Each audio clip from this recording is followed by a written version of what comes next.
Hey, good morning. Happy Monday, everybody. I am so happy to be here with you all. I'm nervous. I don't know about y'all.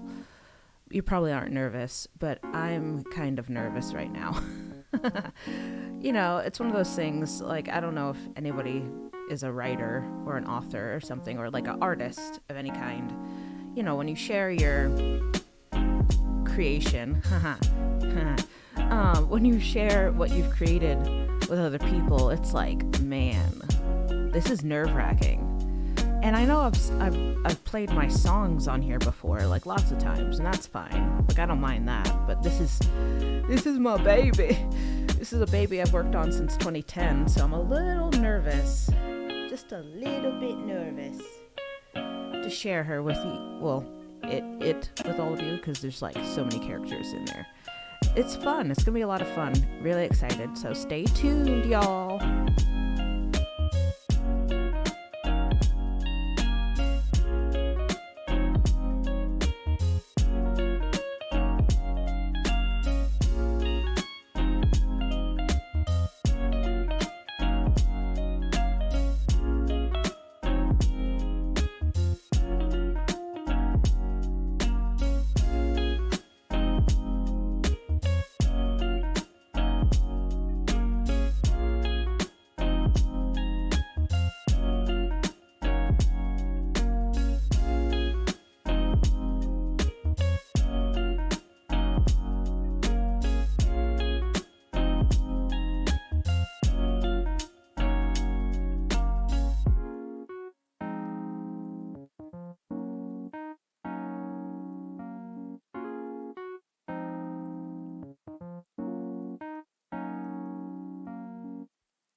All right, are we about ready?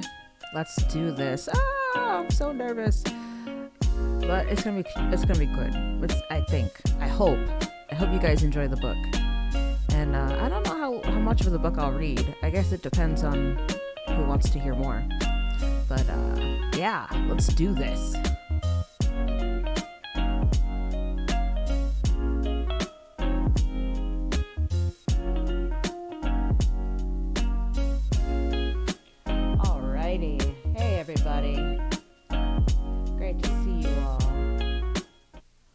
Hope you're doing well. Super excited to be here with you all. I am shaking because I'm excited, and I'm oh my gosh, I want to share my book with people. I've never done this before on my stream, so it's a little nerve-wracking, but I'm excited about it. It's one of those things where you just gotta do it. You just gotta do it. You know what I mean? So let's do it. This book is very special to me. It's called The Mutates, The Creation. It's the first in a series. I'm currently working on the second book, The Mutates, The Operation. So stay tuned for that in the whatever kind of future. We'll see about it. But hey, how are we doing today? Happy Monday. How was your weekend? Tell me all about it. I want to hear about it. Look, there's Harley, everyone. That's my puppy. He's my little furry son. And yeah, all right, cool. So, and this week is also nerve-wracking because I'm gonna try and stream every day, twice a day. I took a PTO from work, my day job, and yeah, we're just gonna see how this goes. God willing, it'll go well, but who knows? Who knows? You know what I mean? So,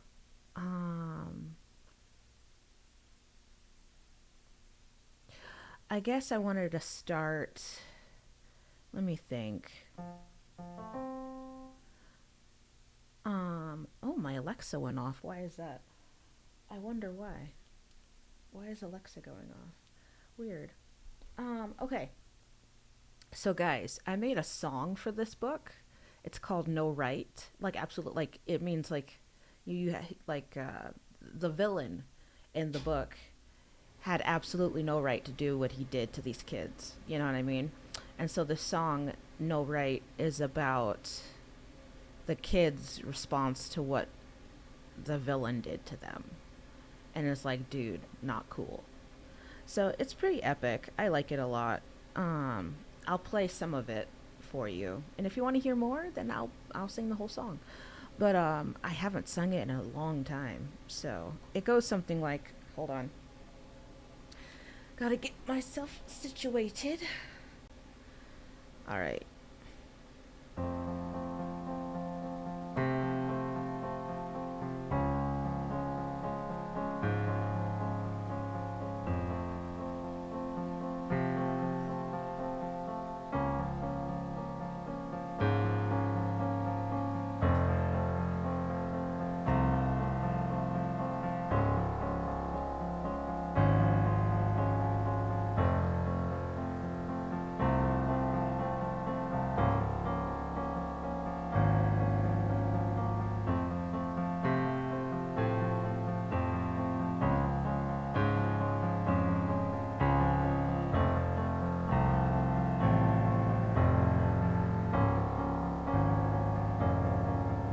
The chorus goes something like, I'm not singing it just yet because my voice is like not warmed up.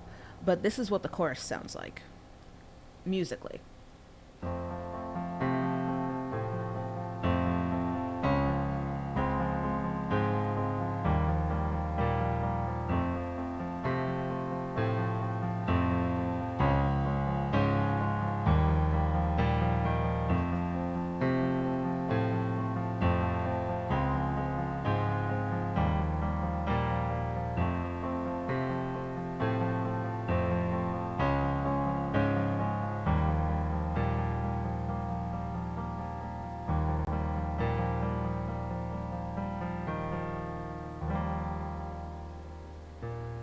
Then it goes.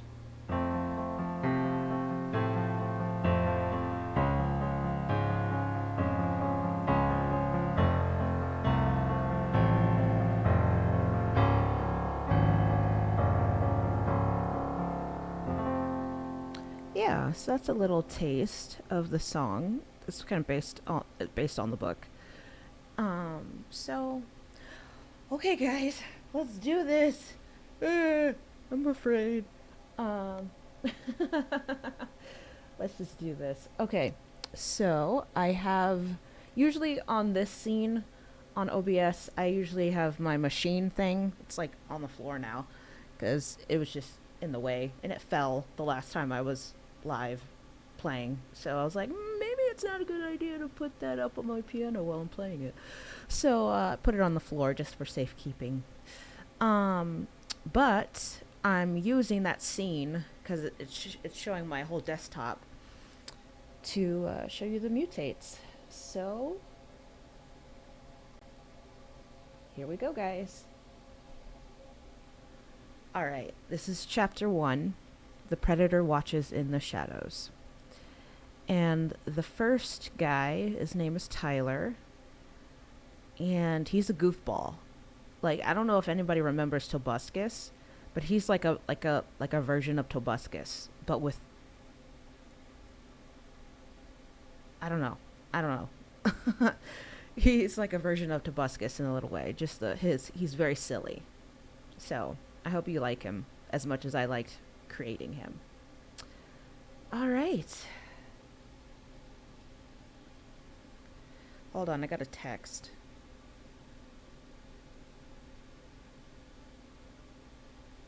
Okay. Okie dokie, let's do it. I'm just gonna. Where am I? You know what? It's okay. It's okay. I'm just gonna start reading. All right. Chapter 1. The Predator Watches in the Shadows. in Tyler's voice. Daytime meant I had to go to school. I didn't really like school. I liked hanging with my friends, but didn't like school much. Nope, didn't like school. Teachers always asking questions and expecting you to have the answer, the homework, the tests. Ugh, couldn't stand it. I guess I was just gonna have to suck it up and go anyway, huh? Well, at least I could look forward to track. My teammate and I were practicing for some kind of county league. It seems like such a long time ago. I guess I should tell you who I am. My name is Tyler Reynolds. I was the guy at school who was always cocky and thinking I was all that. Sometimes I was a real jerk, or maybe I was more like a clown. I suppose I was a mixture of the two. Anyway, I'm going to be telling you my side of the story. And let's scroll down. And here's another character's name that came up. Lola kept complaining because she wanted to go first, but I insisted, dude, I'm the oldest, so I go first.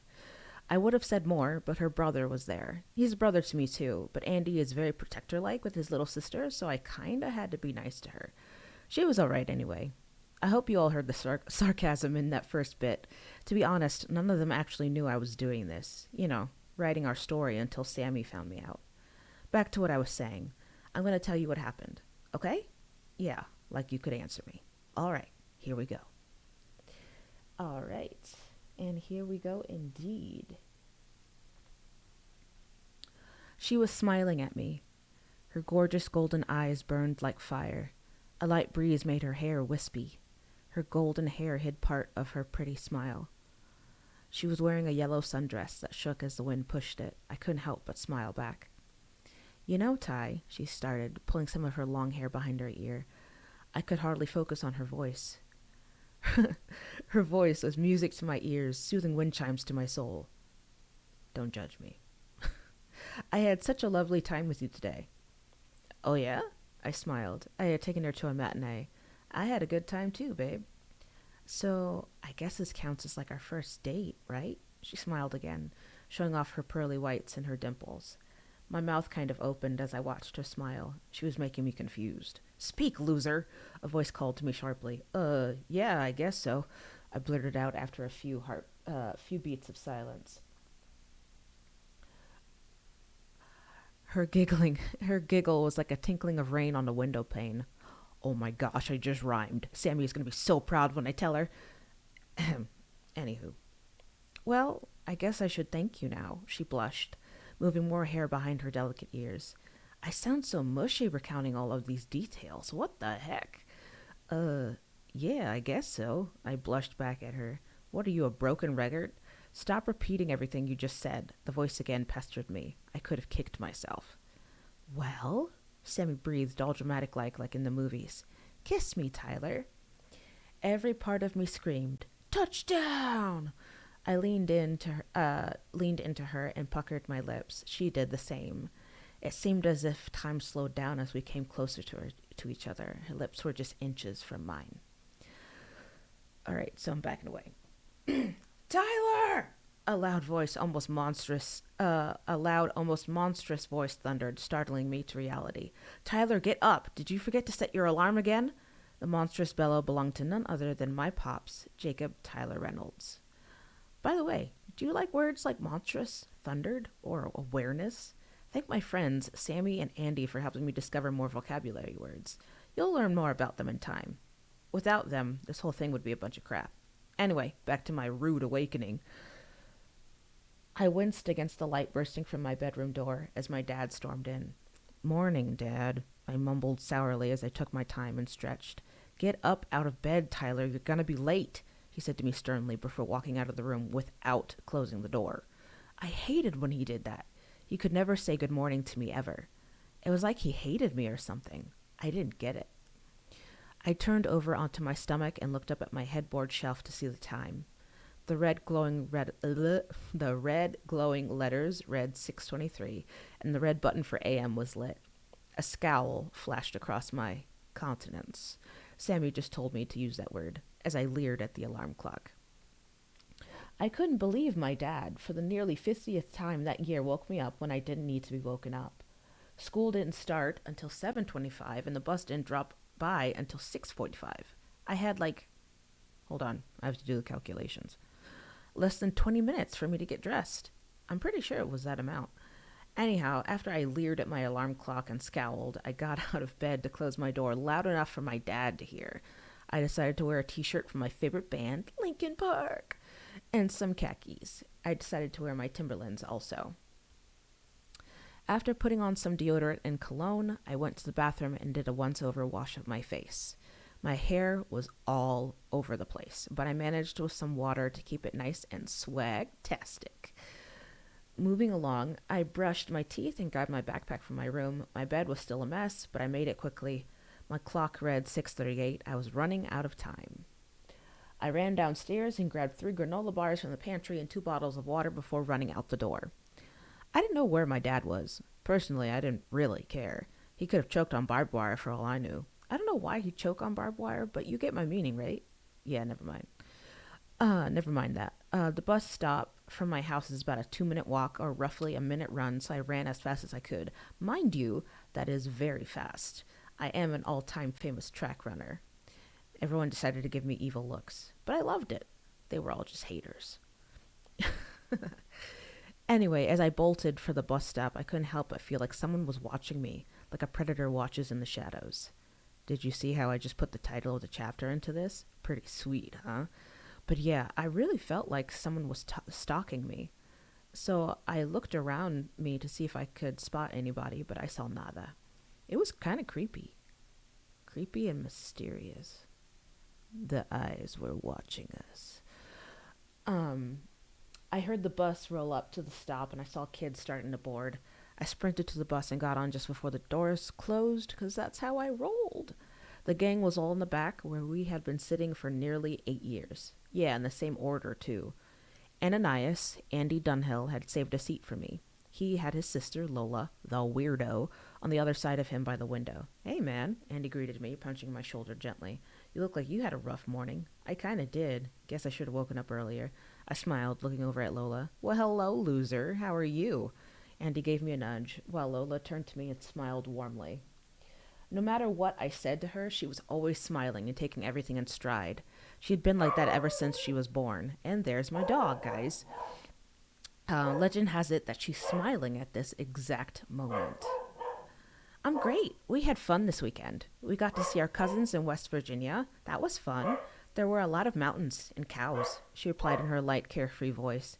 Her chocolate hazel eyes were all warm and bright like puppy eyes. She was and always would be the munchkin of the pack. Her chestnut hair was tied back into a ponytail with a few strands falling to the sides of her face. She looked good. Hey, don't get any ideas. My sights were set for the girl sitting across from me, listening to her iPod and humming.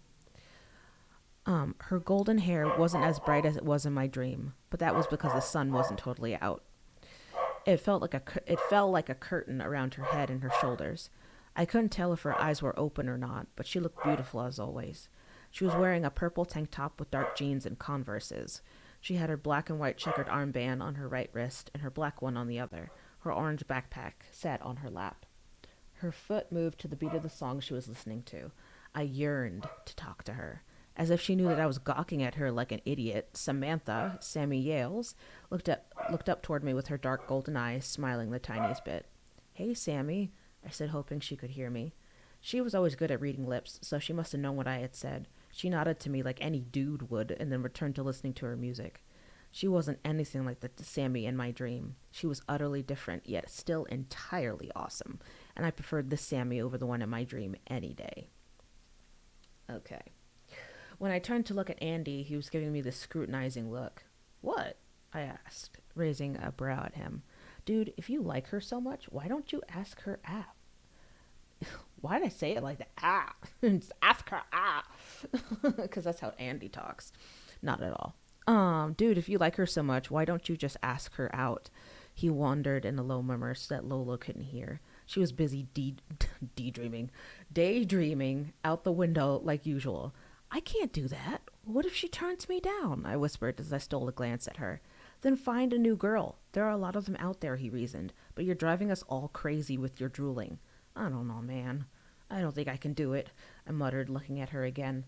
The image of her looking at me in disgust hurt beyond measure. I wouldn't know what to do if she rejected me. I bet I would have just buried myself in a hole and starved myself to death. I love Tyler. He's so extreme. We're getting to the school, guys, Lola piped, smiling at us. Upon seeing my failed attempt at seeming like everything was all right, her brows creased as she asked, "Oh, it's about her, isn't it?" That took both me and Andy by surprise. She was paying attention more than we gave her credit. How did I stammered unintelligent? I can read, guys. I can read. I can do this. I stammered unintelligently. I'm not stupid, guys. I hear everything. I just choose to ignore it and move on because it's not my business to know. Come on, let's go to our hallway. All right, cool. Are you joining us, Sammy? Andy asked as we all headed off the bus and into our wonderful school. Let's go. Lincoln High School, named after the president himself. I really don't know why they named the place Lincoln. He wasn't even from the area. Wasn't he born somewhere in the South? We lived in the suburbs of Elwood City, Pennsylvania. It gets worse. Do you want to know what our mascot was? Wolverines. How the heck do you get Wolverines from Lincoln? I have no clue. Our hometown was something special. No, I have some other people to meet. Catch you later, she murmured in her silky voice before she walked away. I didn't even notice that she had a black hoodie wrapped around her slender waist. She's changed so much ever since she met those other friends, Lola said as we headed for our hallway, which was located past the spiral staircase and close to the back of the school. Yeah, ever since she joined them, she's been skipping school and doing Lord knows what else. Andy shuddered as we arrived and leaned against the dark brown, ugly lockers. God help that girl. Andy was a very spiritual dude. He believes in Jesus Christ and God. I'm starting to get into it. It's been a little difficult, but our relationship with the big guy has been pretty nice. I'm not consistent, but I think both he and Andy are patient with me. Lola's into it too, but she just doesn't have her brother's, let's just say, maturity and wisdom. The day went by mad slow. It was torture. I fell asleep twice in government class and once for like 5 seconds in Spanish. When lunch came around, the three of us, Andy, Lola, and me, went to our table on the left, which was next to the utensil dispenser. Sadly, Sammy wasn't among us, but we had a good time with each other nonetheless. I can't believe you fell asleep in Spanish, Lola chided me like she was my parental unit. Gee, sorry, Mom, I sneered before chewing on a granola bar. Just because you skipped a grade doesn't mean you get to harass me. Hey, be nice, Andy said warningly, giving me a look. His eyes drifted to my lunch, asking, That's all you have? It's all I had time to get, I mumbled through chewing a bar. I swallowed and gulped my first bottle of water. Speaking of water, I need some water, y'all. What do you think so far? Do you like it? Do you hate it? How are we feeling about this story? Tell me all the thoughts that you have. Tell me all of them. All of them. I'm kidding. Let me calm down. I'm so hype. I love this book, guys. Like, it's one of my favorite books ever. I mean, I'm a little biased because I wrote it, but still. You know what I mean? You know what I mean. All right, anyway, let's keep going. La la la la. So Andy and Lola exchanged glances before taking out some pudding and half a ham sandwich for me. Lola even gave me some of her grapes, which was a rare thing. She was a peacemaker, but she would fight for every one of her grapes. Lola didn't play when it came to her food. You really need to set your alarm, Andy said before finishing his half of the ham sandwich. Yeah, it's not good to have just granola bars and water for lunch. You need your protein and stuff, Lola said, getting up and going over and getting a spoon for me. Thanks, guys, I mumbled as I started on the pudding. We should go see where Sammy went off to. Missing your crush already? Lola teased with a smile. I reached over and flicked her on the head so quick that Andy didn't have time to catch my hand. Shut up, loser. Ty, please stop doing that to her, Andy pleaded with a grimace. I hate when you do that. You don't have to defend me all the time, Andy, Lola went on, smiling at her brother as if she was as if I'm having a fit, guys. Lola went on, smiling at her brother as if she were unaffected by my assault. I can take care of myself, you know. Yes, but still, Ty shouldn't be doing that to you. Next time, you'll wish you didn't move that hand. Andy gave me his official threatening look before smirking at me. He freaked me out with that stare. It was like he was glaring at your very soul. Geez, I was just playing around, Andy. I'd never hurt Lola intentionally. She's my little sister, I said, giving her a quick smile. Uh-huh. Just watch the hand, he said again. I swear, he's several months younger than me, but he acts so much older, like he's 20 or something. He'd make a good therapist. Just saying. Lola finished off her grapes and started on her tuna sandwich while I finished my pudding and Andy started on his pretzels. I still think we should go to see Sammy, I pressed, returning to the main subject. If you really want to go, we can go. You know, you're not the only one that loves her, Lola argued, taking a bite out of her sandwich. Yeah, but I love her the most, I argued with a cocky grin. Spencer Dobrev has had a major crush on her ever since middle school, Andy pointed out. I can take the little punk, I grumbled, glaring down at my food. I'm sure my food was scared. I can be quite intimidating sometimes. Violence is not the answer. Look, if you want to go see your girlfriend, let's hurry up and finish eating, Andy said, abandoning his pretzels for his tangerines. Tangerines are to him what grapes are to his sister. All right, fine, I murmured, wolfing down my food as though I hadn't eaten for days. Hey, Ty, take it easy. If you eat too fast, you could throw up, Lila said with a worried look on her face. Sorry. Thanks again for giving me food, I burbled as I muffled through the food in my mouth. Ugh, where did you get your manners from? Andy teased, smirking as he handed me a few pieces of his tangerine. This was yet another rare offer. Blame my dad, I mumbled, getting his tangerine slices and Lola's grapes, and eating them nearly at the same time. How have things been with you and your dad? Lola wondered, taking a sip from her juice. I gave her the look that said, oh, you know, the usual. He's a jerk, and I hate him. Nothing much has changed. Right. I shouldn't have said anything. It's okay, Lo, I reassured her, finishing off my last granola bar and most of my water in my first bottle. Hurry up, guys. Lunch is going to be over soon. Dude, we have... Andy turned his head to look at the clock above the cafeteria doors. We have nearly 15 minutes. Chill out. Poor Ty. He's so in love. Lola smiled, but it was one of those smiles that makes you intentionally blush and feels like there's a spotlight on you. I hate those types of smiles.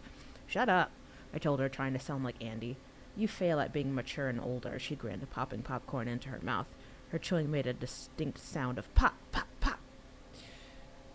Shut up and eat, Lola, I said again, sounding pretty mature for once. She giggled, but remained silent. Finally, after what seemed like 3 decades, they finally finished, and we all got up to look for Sammy.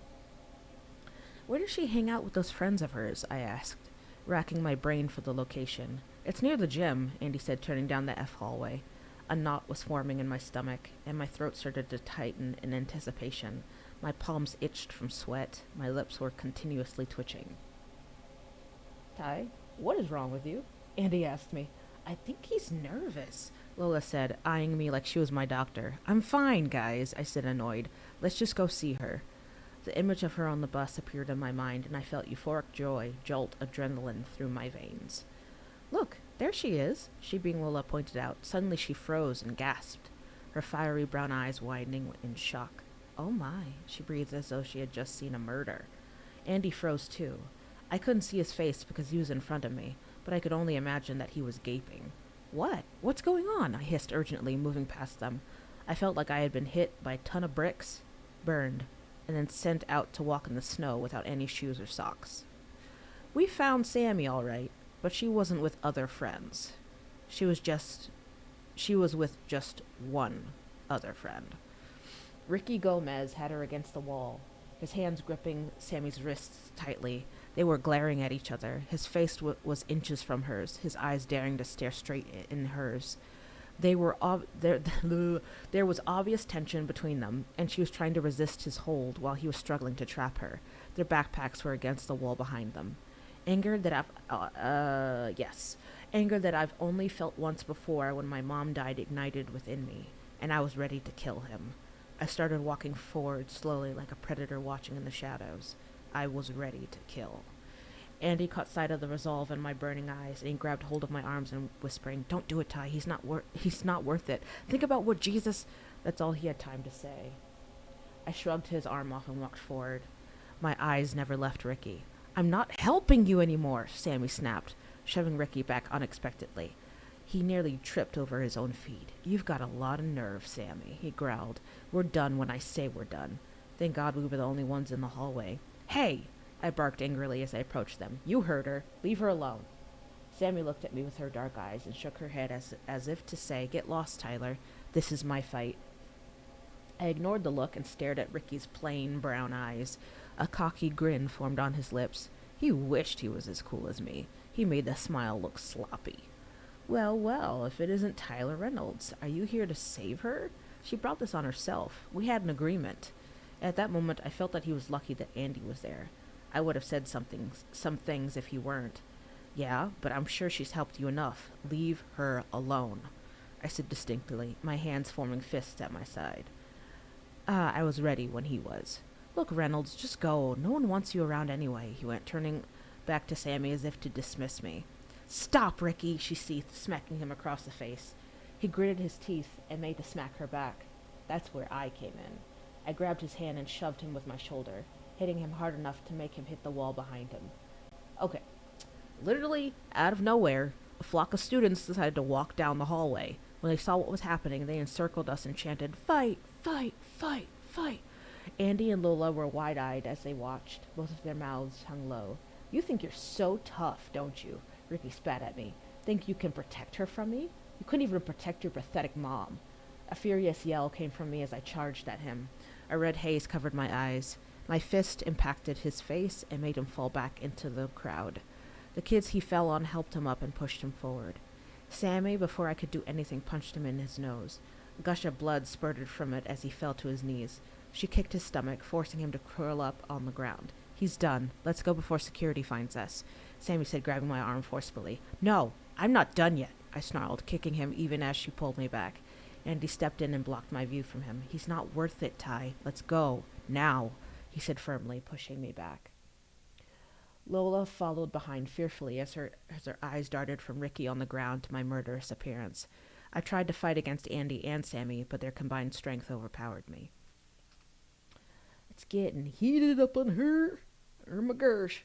The crowd parted as they tugged me away and as I thrashed against their hold. At that moment, everyone was against me, and I was against them. My mom's face appeared every time I blinked. Her gentle smile was only a brief second relief to the flames of anger burning in me. I don't know how they managed it, but they got me into the courtyard. A few skaters looked at us, watching the peculiar situation. I nearly ripped their hands from me and dashed away from them like an angry lion. I paced back and forth with gusts of hot air rushing from my mouth. My heart was racing like a horse, pumping adrenaline into my veins and fueling my anger. There wasn't just anger. I felt anguish and pain. It was overwhelming. It hurt so much. Before long, I was on my knees. I barely noticed the wretched sob breaking through me. My mother's gentle blue eyes looked back at me. They were as blue as the sky, just the way I remembered them. Her raven locks blew in the wind. It was her in my dream instead of Sammy. My darling boy, she sang in her beautiful voice, the voice of an angelic mother who loved her son with all her heart. It hurts so much to write this, but I will continue. My sweet Tyler, don't fight against the pain. Welcome it, but understand that our being apart is only for a short time. You and I will see each other again. I promise. Don't lose hope. You have such potential, Tyler. You have such potential, Tyler. Make me and your father proud. Mom, I wept as I gazed at her gorgeous face. Dad hates me. We can't talk to each other. He doesn't listen. He doesn't have time for me. That's not true, she urged, cupping my face in her warm, delicate hands. He's in as much pain as you are, even more. He loves you with all his heart. Both of you are hurting so much. As a family, you two need each other. Don't ever forget that, Tyler. I love you so much, sweetie. She embraced me tightly, snow-white feathered wings wrapped around us. She was an angel. The sobbing continued as I squeezed her to me. I never wanted to let her go. I love you, Mom, I whispered, feeling the mirage slip away from me. Her warmth was replaced by the chilly air of October. Faint voices steadily got louder, and I heard my name from familiar people. Tyler! Andy shouted in my ear. I shoved him away from me as I recoiled against the loud volume. I hear you, I snapped, my voice breaking slightly. I looked up at him and saw that the skaters and my friends weren't the only ones in the courtyard. 2 security guards and the assistant principal were there, also, along with half the school. Yippee. So that's chapter 1. Oh my goodness, guys, so exciting. So what? How are we feeling about it? Do you guys like listening to me read this book? Is it exciting? Does it like, I don't know. Like I don't know. I've never done this before, so I don't know. Um no, actually it's fun to read. Um cuz it's also helping me remember um things that I need to do and maybe some edits I need to make. So, I mean, it's been through edits. It has by this awesome guy named Josh. He's on Fiverr. Seriously, if you ever need an editor, go check out Josh on Fiverr. He's also on Twitter, so just find him and be like, "Yo, Josh, Paytona sent us," and they'll be like, "Yo, what's up?" I'm kidding. It's probably not gonna be like that, but all right. So let me take a break from reading the book. So that was chapter one. And for those that you who missed it, so Tyler is the main character, one of the main characters. There are four, and Tyler started with having a dream about Sammy, his crush, who's another main character.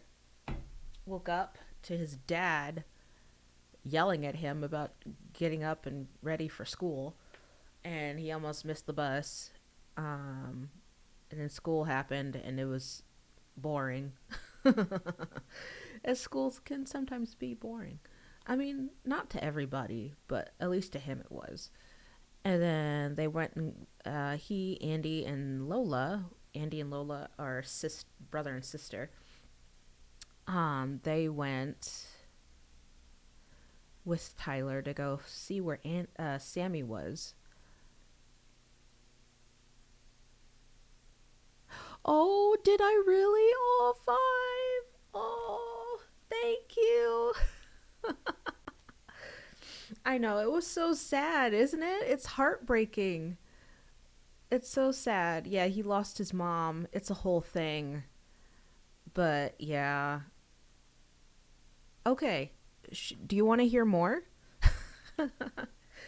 Cuz I can do that. I don't mind, even if it's just you. Like we can just read the book together.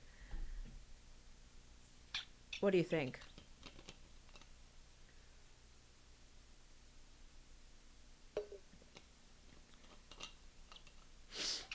Yeah, let me know how you're feeling about it. But yeah, so that was chapter 1. Chapter 2 is called Suspension. So, yeah, I appreciate that. Let's sing some songs. Um and it was like a heavy chapter. So, guys, what songs do we want to hear? Let me know. I have my song list right here, so we can listen to some music. Let me do like a random. Let me see what happens when I do random. It's like I want to do chill music, but I can also make a hype song real chill, so it's okay. Let me see. Oh, Chapel song. Yes, I love this song. Okay, let's do Chapel song. Okay, let me go to main. Do I know the words by now? You think I would, but hold on. Let me look up the lyrics cuz I always forget. That's just my lot in life. Just forget songs. It's that fibromyalgia brain. Nah, I mean, I don't know what is with my accents today. I'm being so silly. This is fun. Okay, so let's sing. I'm gonna make this chill. Oh, my nose is running. I'm surprised. Hold on. Before we begin, I was really surprised with the whole fight scene and Tyler like being taken away and him having that dream or like kind of like that vision of his mom. I always thought, um, well, I'll just say this: whenever there's an emotional scene in the book, like I find myself tearing up and being moved to tears myself. So I was really surprised that I was able to get through that without crying. Because there's going to be more scenes like that, and it's just going to be ratchet. if I just start sobbing uncontrollably on stream. So I apologize in advance for that if that does happen. But like, I get so passionate about the book because, like, I wrote it. It's my baby, and so yeah. If the more I read it, I start crying. Just bear with me. I'm just in the mood. I'm in the zone. I'm acting out what the characters are going through. So So that was the first chapter of The Mutates, coming out hopefully sometime this year. Pray for me, guys. I'm really trying to get it out. I would love to get it out this summer, but I'm also getting married. So that's a thing. And it's exciting. And I'm really glad that I'm getting married. I'm like, finally. But at the same time, I'm like, oh, my book. So I'm a little torn. But it's okay. It's okay. It's going to be okay. All right, let's do the chapel song.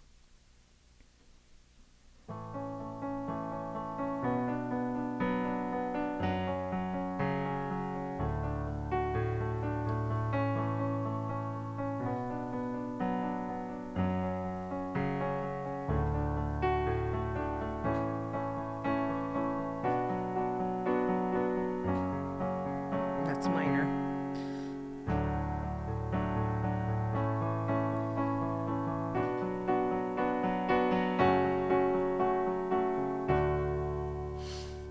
Oh, there goes my girl into the chapel, and now she's walking down the aisle, and it feels just like a mile, and I shake, shake, shake like a leaf. I'm lying, lying, lying through my teeth. I got a pocket full of handshakes. It don't mean nothing.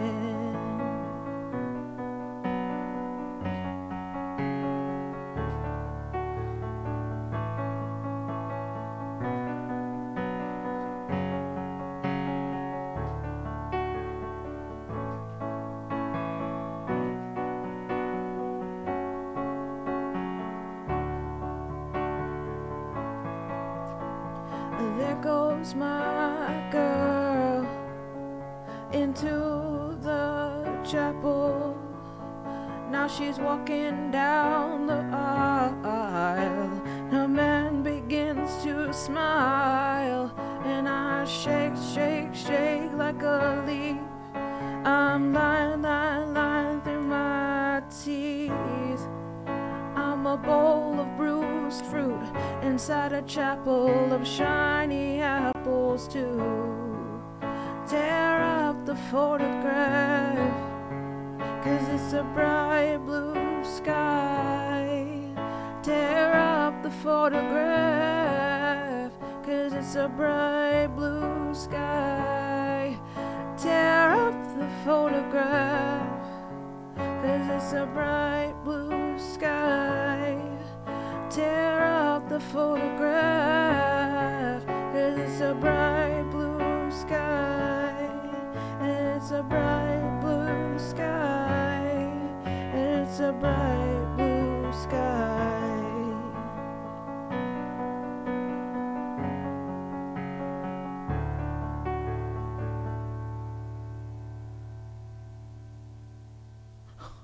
Oh, Nicholas Sparks. Oh my goodness. Sweet.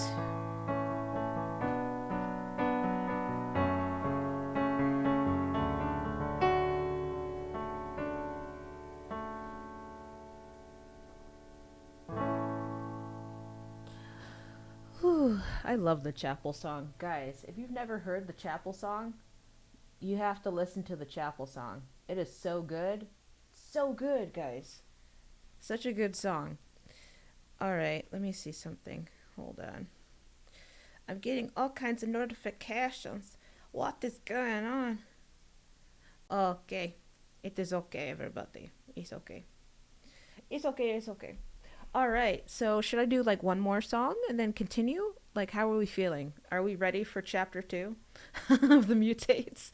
Like, let me know how we're feeling. True. Yeah, yeah. It's such a good song. It's so precious. It's a precious little ditty, in my opinion.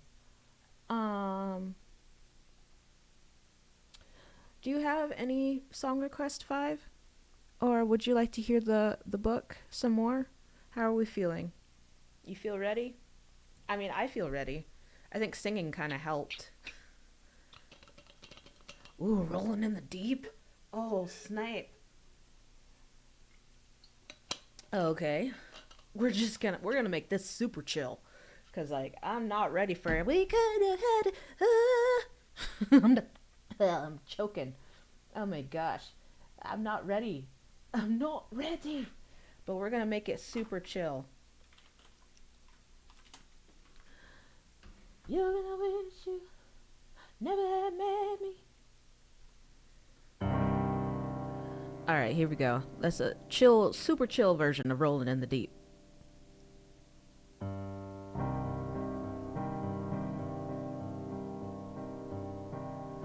There's a fire starting in my heart, reaching a fever pitch, and it's bringing me out the dark.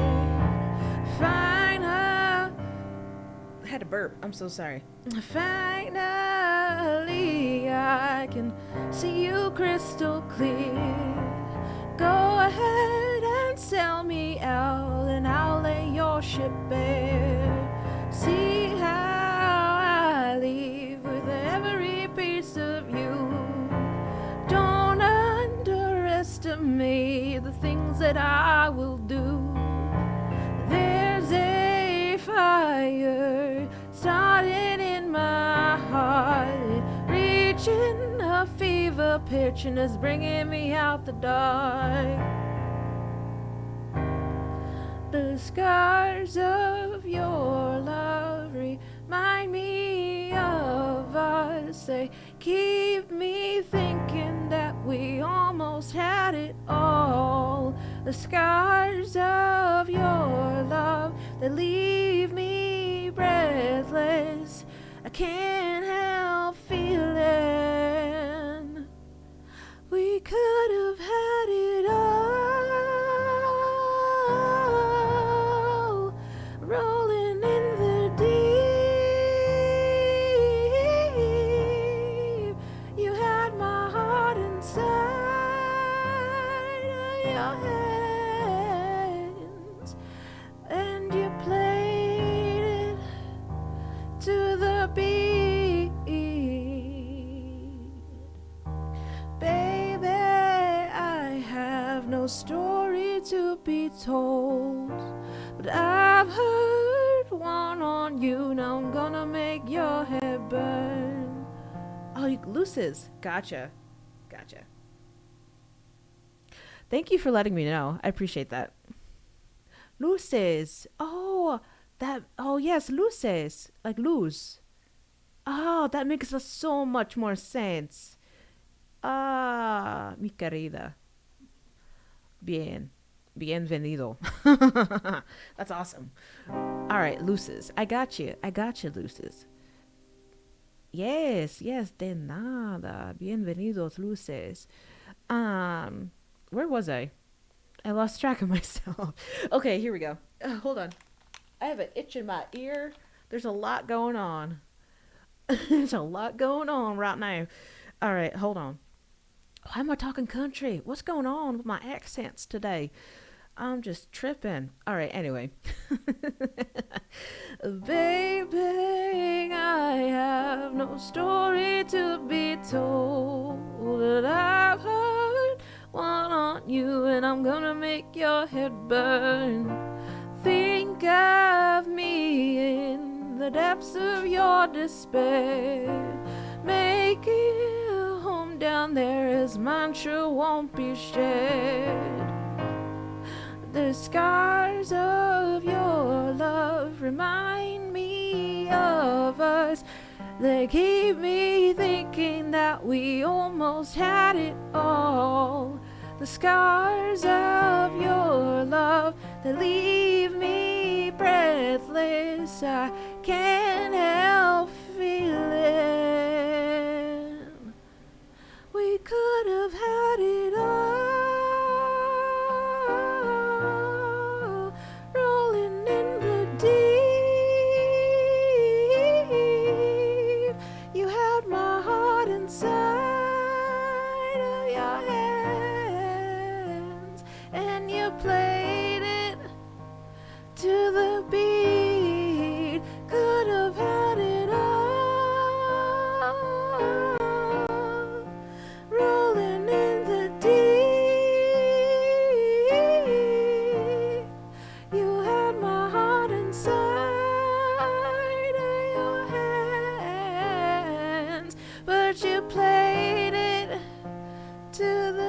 the beating. Throw your soul through every open door. Count your blessings to find what you look for. Turn my sorrow into treasured gold. Oh, pay me back in kind and reap just what you sow. I think it goes back to C. We could have had it all.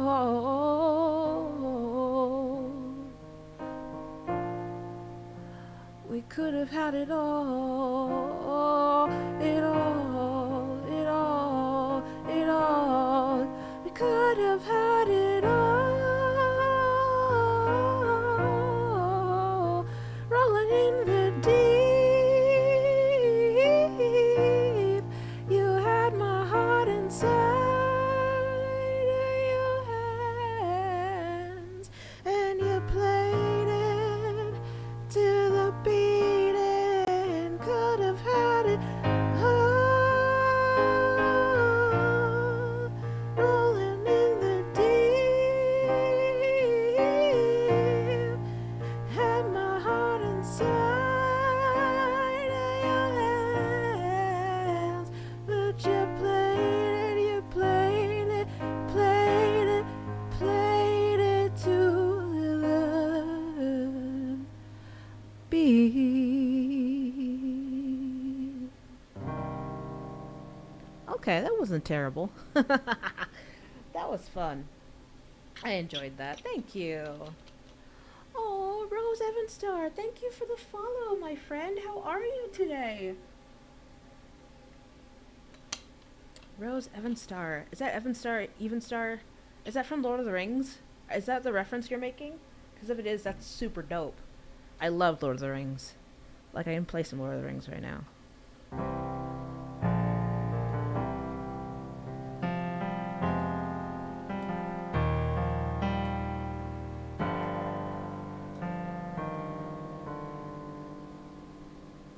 Oh, I'm doing the day job, but wanted to pop by. Oh, thank you. Thank you so much.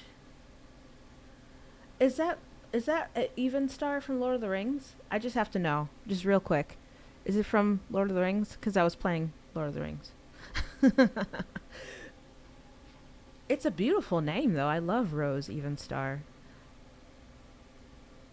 Oh, sweet. Okay, cool. So I was right. I was right. That's fantastic. Awesome. Well, yeah, if you would like to chill with us, I am what am I doing? I'm doing music, but I'm also reading from my sci-fi novel that's coming out this year.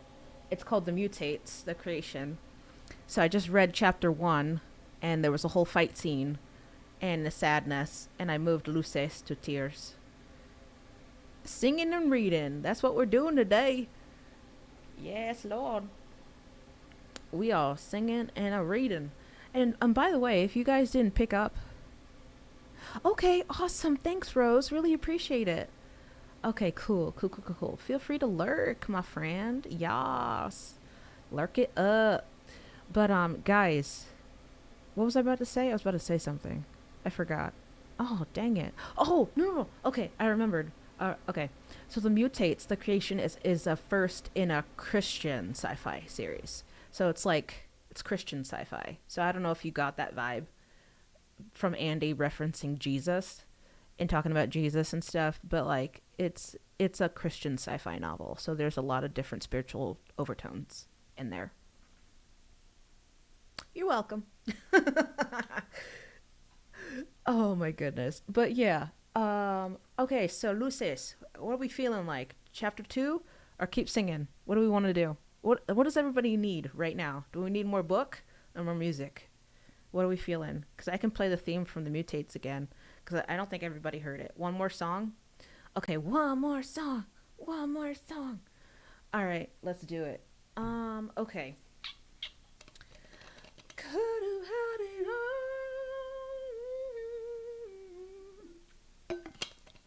All right, guys, I'm so excited to be here with you all. What is the theme? Oh, the theme song for the mutates? Yeah. Okay. Do you want to hear the whole song or just yes? Okay. Cool. I have to find the lyrics. Give me a second. Oh, dang it. I'm clicking all the wrong buttons. Oh, the wrong button. Oh, sweet. This opened. Genius. Okay, so let me see if I can find. It's called No Right. Like literally like, like you don't have a right to do what you did. It's about the villain and what he does to the main characters. And this is their response to what he did. So they made a song. I mean, they didn't really make the song. I made the song. But you know what I mean? So let me see if I can find it. Ah, found it. Okay, here we go. Yeah, it's pretty sweet. I like it a lot. And I like the music because okay, long-term goal, I would love the mutates to become a movie and then for Hans Zimmer to do the score and then for me to train under Hans Zimmer because I love Hans Zimmer and I love his music and I want to be a composer like him one day. And so this song kind of has some themes that I'd like to have in the score of the movie if and when God allows the mutates to become a movie. So this is what this is. All right, this is No Right.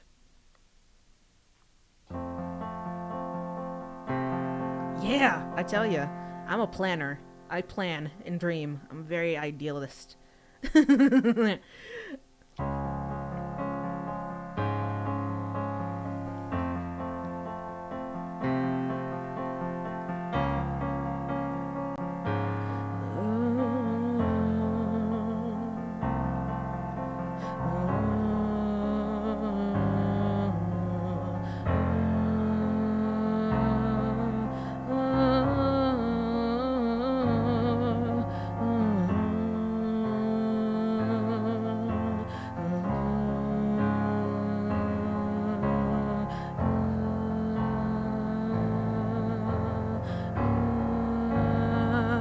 We were so young, we were just kids. Now look at us, look at what you did. You made us killers, and you took our lives from us. You had no right, you made us killers. You made us fight. All we wanted were normal lives. But all we can do now is try to survive. We'd rather die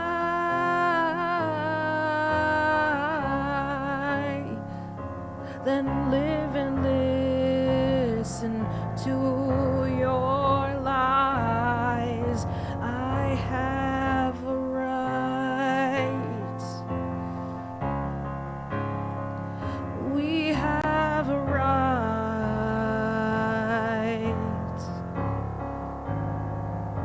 to take your life,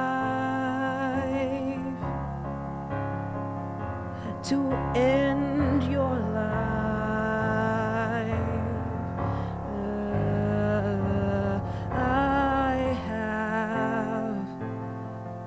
We have my favorite part here. Alright.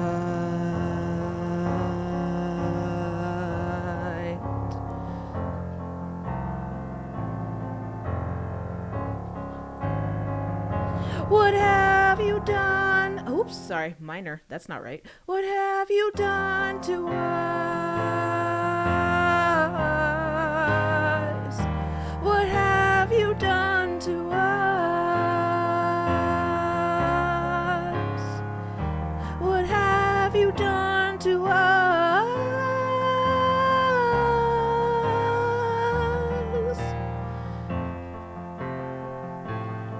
Look at us, look at us.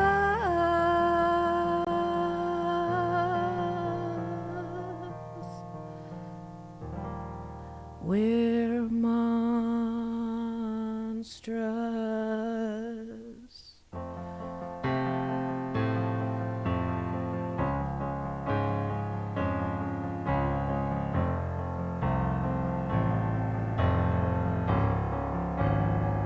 You foolish man, you treated us as your own. Now you see we're fully grown. Did you really expect us to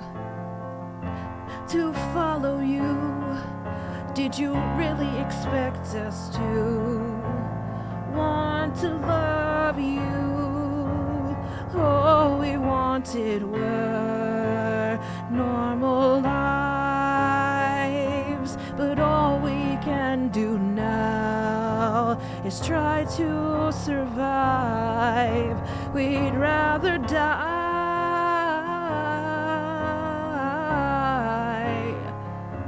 than live and listen to your pitiful lies.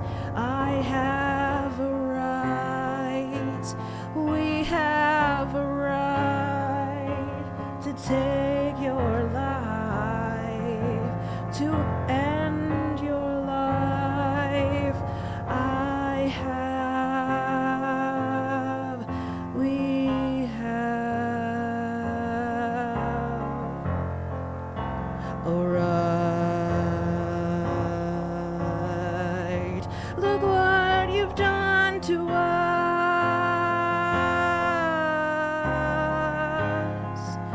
What have you done to us?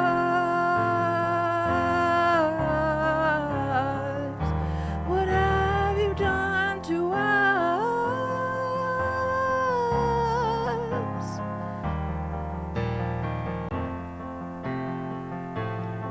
Look at us, look at us.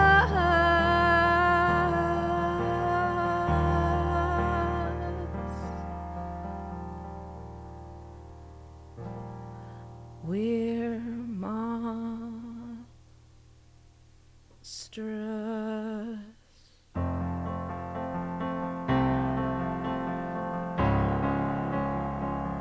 We're monstrous.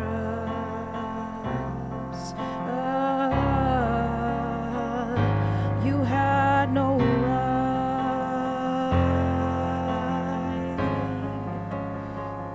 You had no right.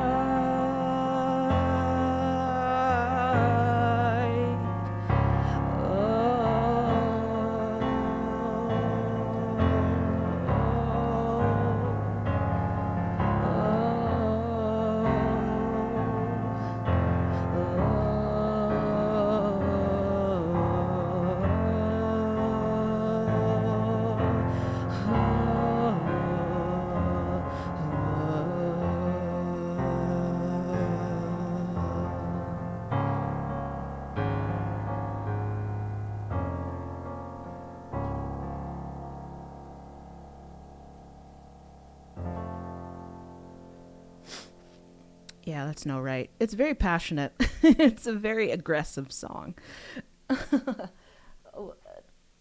It's justified, I feel like, because like these poor kids, like you'll see, they go through a lot. And so their reaction is pretty justified.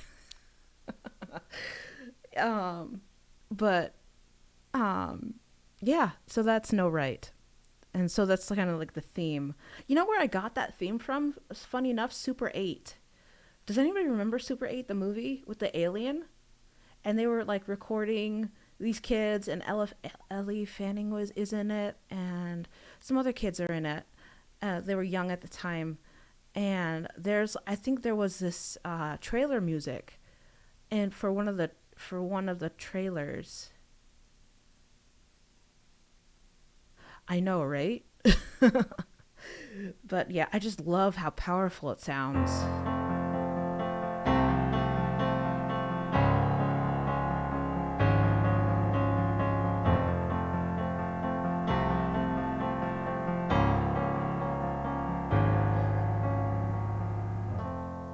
Okay, guys, we have to get back to the story. We've got to. We've got to go back to the story. All right, let's go back. All right, cool. So, last time, Tyler was in a fight with a guy named Ricky Gomez, trying to protect Sammy's honor. And now, two security guards and the assistant principal, and also half the school, are looking at him. All right, so this is chapter 2, suspension, also in Tyler's voice. I was taken to the assistant principal's office, and so was Sammy. She confessed that she was involved in the fight with Ricky Gomez. Andy and Lola volunteered to be witnesses. They were also there, but they waited outside in the main office. That's how we are with each other. We stick together. The assistant principal, Mrs. Shepherd, was a pointy-nosed lady with slender legs and a pudgy belly. She had a little baby fat. She wore extremely purple lipstick and too much mascara for my liking. On the day of the fight, she was wearing a gray number. Sammy and I were seated in front of her desk as she stared us down with her green eyes. There was a long, uncomfortable silence as Mrs. Shepherd looked at us penetratingly. I don't know how Sammy managed to sit still, but I was fidgeting like I had ants in my pants. Sammy leaned comfortably in the seat with her arms crossed, like she didn't care what Shepherd had to say. I tried doing the same, but I couldn't stop my eyes from shifting around and avoiding her freaky stare. That woman scared me. All right, so this is Mrs. Shepherd. So, Mrs. Shepherd finally began in her somewhat nasally voice. Mind telling me what went down in the F hallway? I glanced at Sammy for nearly 10 seconds to see if she'd reply, but she remained uncooperative. I feared that she might be lost. Since my girl wasn't talking, I decided I'd talk for us. Well, I started, wondering instantly why my voice sounded croaky. Sammy here was, Sammy, what were you doing? I looked at her curiously. She sighed and flashed her dark golden eyes at me before saying, I was paying a friend back, and he was getting a little out of hand. Tyler intervened, thinking he'd be chivalrous and save me, but I took care of the situation. Of course, Tyler's emotions destroyed any possible way to remain civil, and he struck Ricky in the face. At that moment, her gaze toward me turned to sorry eyes. Ricky had previously been provoking Tyler and made him relive troubling memories about the death of his mother. Ananias Dunhill and I were able to restrain him the best we could, but Tyler is quite strong. He managed to kick Ricky while he was still down. Gomez was down because I, caring for my best friend unconditionally, struck Ricky and kicked him to the ground because he's a piece of dirt and deserved it after the pain he made Tyler experience again. She continued again, glancing at me with a gaze of complete empathy. Mr. Dunhill and I escorted to Tyler to the courtyard, where he had an emotional breakdown and seemed to have actually fallen asleep or become unconscious. My mouth was opened as I listened. That was the first time I ever heard Sammy speak so professionally. She was casual with her speech, too, like it was a normal thing for Sammy Yales to speak that way. I was astonished. Mrs. Shepherd didn't seem as impressed as I was. Well, that's an intriguing story, Tyler, and I am sorry for your loss, but that does not make it okay to go about and nearly break the noses of our students. By the time security was able to push through the crowd, Ricky was unconscious. He was taken to the nurse's office, and thank God he woke up. But thanks to your recklessness, he doesn't remember what happened at lunch. I could have both of you suspended for this. Maybe even expelled. I thought of Hermione Granger. Instantly. Maybe even expelled. My heart pounded fearfully in my chest, and I looked at Sammy. She looked nonchalant, and it almost looked like she was smiling at the corners of her mouth. I understand the intentions that both of you had, Mrs. Shepherd continued with a sigh, but I'm not going to let this one slide. Both of you will be suspended for 2 days. We will be calling your aunt and your father. I choked as she spoke. Fear was a dominant emotion running through my system at the moment. My dad didn't play when it came to this type of stuff. He was going to rip my throat out when he heard what happened. I might as well delay the suffering, I thought, as Mrs. Shepherd talked about something I couldn't necessarily pay attention to. Mrs. Shepherd? I asked, rudely cutting off whatever she was saying. I didn't do it intentionally, but I needed to tell her important information. Yes, Tyler, she said with a slightly agitated expression. My dad's at work right now. Would it be okay if I got a ride home with Sammy's aunt? I asked. My voice sounded high-pitched. I felt so emasculated. Sammy smiled as Mrs. Shepherd said, I can only send you to the people that are qualified to take care of you if your father is unavailable. Well, that was my mom, I said softly with a small smile. I felt so nervous. Sweat was dripping down my face like rain. Oh, I see. she murmured, looking down. She'll say yes, I heard Sammy say. My aunt won't mind taking him home. Mrs. Shepherd's piercing eyes looked into mine, and I instantly started squirming in my seat. How'd she do that? I have no clue, I wondered. She scared the heck out of me, though. After a brief silence, she said, All right, but next time you get suspended, your dad will need to get you. Tell Ananias and his sister that they can go back to class. We don't need witnesses. Okay, thank you for not expelling us, I told her as I stood up, bowing like she was an empress and I was a peasant. Sammy grabbed my arm roughly and dragged me out of the room. I saw Mrs. Shepherd roll her eyes at my bowing. Tyler is so silly. I love him so much. What happened? Andy asked, getting up from his place at a bench. Lola followed suit. We're being suspended for 2 days. Sandy, good night. Sammy said almost like she was bored. She placed her black hoodie on, covering her purple top, and grabbed her orange backpack. We'll be back by Thursday. Lola looked terribly upset as she hugged us both. I'm sorry this had to happen. We'll miss you, she murmured. It's all right, Lo. We're coming back, I assured her, ruffling her chestnut hair. I looked into the fiery brown eyes of my best friend, who was a brother to me, and shook his hand, giving him only a single nod. Sammy gave Andy a quick hug before she went to the front desk of the main office, saying, Hi, Tyler and I are suspended, and Mrs. Shepherd said that someone was going to call my aunt. Oh, all right. And what's your name?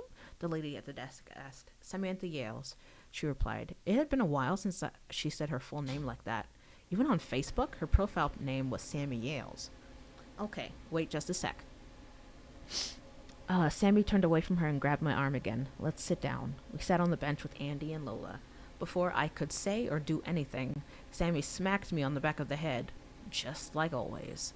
Ow, geez, what'd you do that for? I said, cringing and rubbing the back of my head. You're so stupid. I told you not to get involved. I could handle him by myself. Thanks to you, we're suspended, she hissed, pulling her hair into a ponytail. It looked like golden silk in the light of the office. I was only trying to help you. If it weren't for me, I bet Ricky Gomez would still be trying to get his tongue down your throat or whatever he was doing, I hissed back. Ugh, you're an idiot. Next time, don't get in the middle of my affairs, she said, leaning back against the wall. And he wasn't trying to kiss me. He was trying to get me to help him with his schoolwork. Well, you're still one of my best friends. How do you expect me to let some jerk just mess with you like that? I argued, watching as she closed her eyes. She looked really beautiful, even though I was kind of mad at her for not thanking me. Walk away, she said simply. Huh. Who's stupid now? I questioned, rolling my eyes and shaking my head. She honestly thought I could do that. She gave me a hard kick to the shin before saying, Stay out of my business. You are my business, I countered, imitating her same position. My leg pulsated with the pain that came after she kicked me. I reached down and rubbed it, then went back to imitating her position. Sammy, you were the one that came to rescue him from Ricky, Andy pointed out in that mature voice of his. She sat up immediately and turned to him. I couldn't see her face from where I was, so I decided to sit up too. She was glowering at him. He needed to be saved. I didn't want Ricky hurting him. He's been through a lot. He didn't deserve what Ricky said. That was out of line. She growled. To you? Oh, to you. To Tyler, Ricky trying to force himself upon you was out of line, Andy replied calmly. She huffed and looked away from him to her hands. She didn't say anything else after that. I grinned smugly and said, Well, I guess I won. Ouch! She kicked my shin again. Why'd you hit me in the same spot? Shut up, she said as a smile curled on her lips. She looked so pretty that I couldn't stay mad at her. Mrs. Shepherd came out of her office and stood before us, saying, Your aunt is on her way. I hope you two learn your lesson. And what lesson should we be learning, Mrs. Shepherd? Sammy questioned, still looking down at her hands. Self-control, Mrs. Shepherd said bitterly, not enjoying Sammy's attitude. I see, she replied, smiling wider. Is something funny? No, Mrs. Shepherd. That's what I thought, Miss Yales, she mumbled before walking out of the office. A soft laugh came from Sammy as she said, I thought of the perfect name for her. What is it? Lola asked, liking the smile on Sammy's face. Sheep turd. She laughed. We laughed at that. Even Andy. Denise Yales, Sammy's aunt, came through the door of the main office, and when her yellow eyes saw us, they narrowed instantly. I've always had great respect for Aunt Denise. She scares me to death, even now. Just don't tell her that. You guys have to go back to class, the lady at the desk said, filling out passes for the Dunhills. Good luck, you two, Lola said, hugging us again. Aunt Denise looks mad. Of course I'm mad, she hissed. She looked a lot like Sammy, but her hair was more brown than gold, and she had a motherly appearance to her. What were you thinking fighting at lunch? We'll explain in the car, Auntie. It's a long story, Sammy went on with a smile. Don't you smile at me, Samantha, she growled. To my surprise, Sammy's smile disappeared instantly. She scares you too, huh? I said as we followed Aunt Denise out to her Toyota Corolla. It was a 2004 red Corolla. It was in good shape, too. Sammy gave me her evil eye, but I could see that she was indeed scared just as much as I was. It might have made me chuckle at the moment that Sammy's weakness is her aunt. If she were a superhero, she'd probably have to lock her aunt up in a safe. Her aunt could be a klutz at times. Don't tell her I said that either. We got in the back seats and drove away from Lincoln. Somebody better start talking, Aunt Denise said, looking at us through the rearview mirror. I had made a deal with Ricky Gomez that I would help him with his schoolwork if he paid me. I got tired of it, so I wanted out, but Ricky wasn't being very flexible. Tyler was, "You made a deal with the Gomez kid?" Aunt Denise seethed. "Are you out of your mind? That kid is nothing but trouble. Why couldn't he do the work himself?" Sammy shrugged. "He's stupid." "Ugh, Sammy, you had no business doing that. He should have done his own work, stupid or not. And you, young lady, are grounded until you can get those grades up. Don't think I forgot about that email." She gave Sammy a knowing look. "Okay. Anyway, Tyler and the Dunhills saw what was going on, and Tyler stepped in to help me, but that didn't end too well. You see, Ricky started talking smack, and that really hit a nerve, so Tyler lost his temper." She looked at me with the same compassion she had in Mrs. Sheepturd's office. "Sorry, but it's a great nickname." Aunt Denise looked at me questioningly. "What kind of smack?" I swallowed a lump in my throat before murmuring, "My mom kind of smack." Her look became sympathetic instantly. "I'm really sorry, Tyler." "It's okay. I shouldn't have punched him and stuff. I should have had more control. I just miss my mom a lot. It's been 2 years and things aren't getting better with my dad. We're both in bad shape." "I'm so sorry, kiddo," Aunt Denise said before turning her attention back to her niece. "What happened after that?" "Andy and I were trying to restrain him, but it was kind of hard. Oh, and I punched Ricky and kicked him to the ground." Mrs. Shepherd said that his nose was nearly broken. "Samantha Carly Yales," Aunt Denise chided, glowering at her. Sammy shrunk into her seat. It was kind of hard to watch. I loved her and all. She only did that because she didn't like what he said about my mom. I said quickly, trying to defend her. Sammy shot me a grateful look. "I know I shouldn't be saying this, but I'm actually glad you did it. He deserved what he was getting," Aunt Denise said it as she pulled in front of her house. It was only down 2 houses from mine. "You are?" both me and Sammy asked at the same time. "Yeah, the jerk deserved what he was getting. I'll talk to your dad, Tyler, to make things easier for you. Maybe you should get some counseling. I bet that'd help a lot," she suggested, getting out and heading for the door. Sammy and I followed. "I mean, I guess. I don't know if my dad would be interested in that. I don't know if it'd really help," I murmured, seeing my mom's face again. "As a family, you two need each other. Don't ever forget that, Tyler." Her words replayed in my mind as we entered the house. Sammy hung up her jacket, and I followed suit, placing my big black coat on the hanger. We took our shoes off and headed for the living room couch. It was a blue futon. Aunt Denise went into the kitchen and asked, "So, what should I do with you troublemakers?" "Let us watch some TV?" I asked in a hopeful tone. Sammy smiled and shook her head at me. "No, that won't help you be good students. Do you guys have any homework?" "Probably," Sammy murmured, seeming not at all interested in doing that.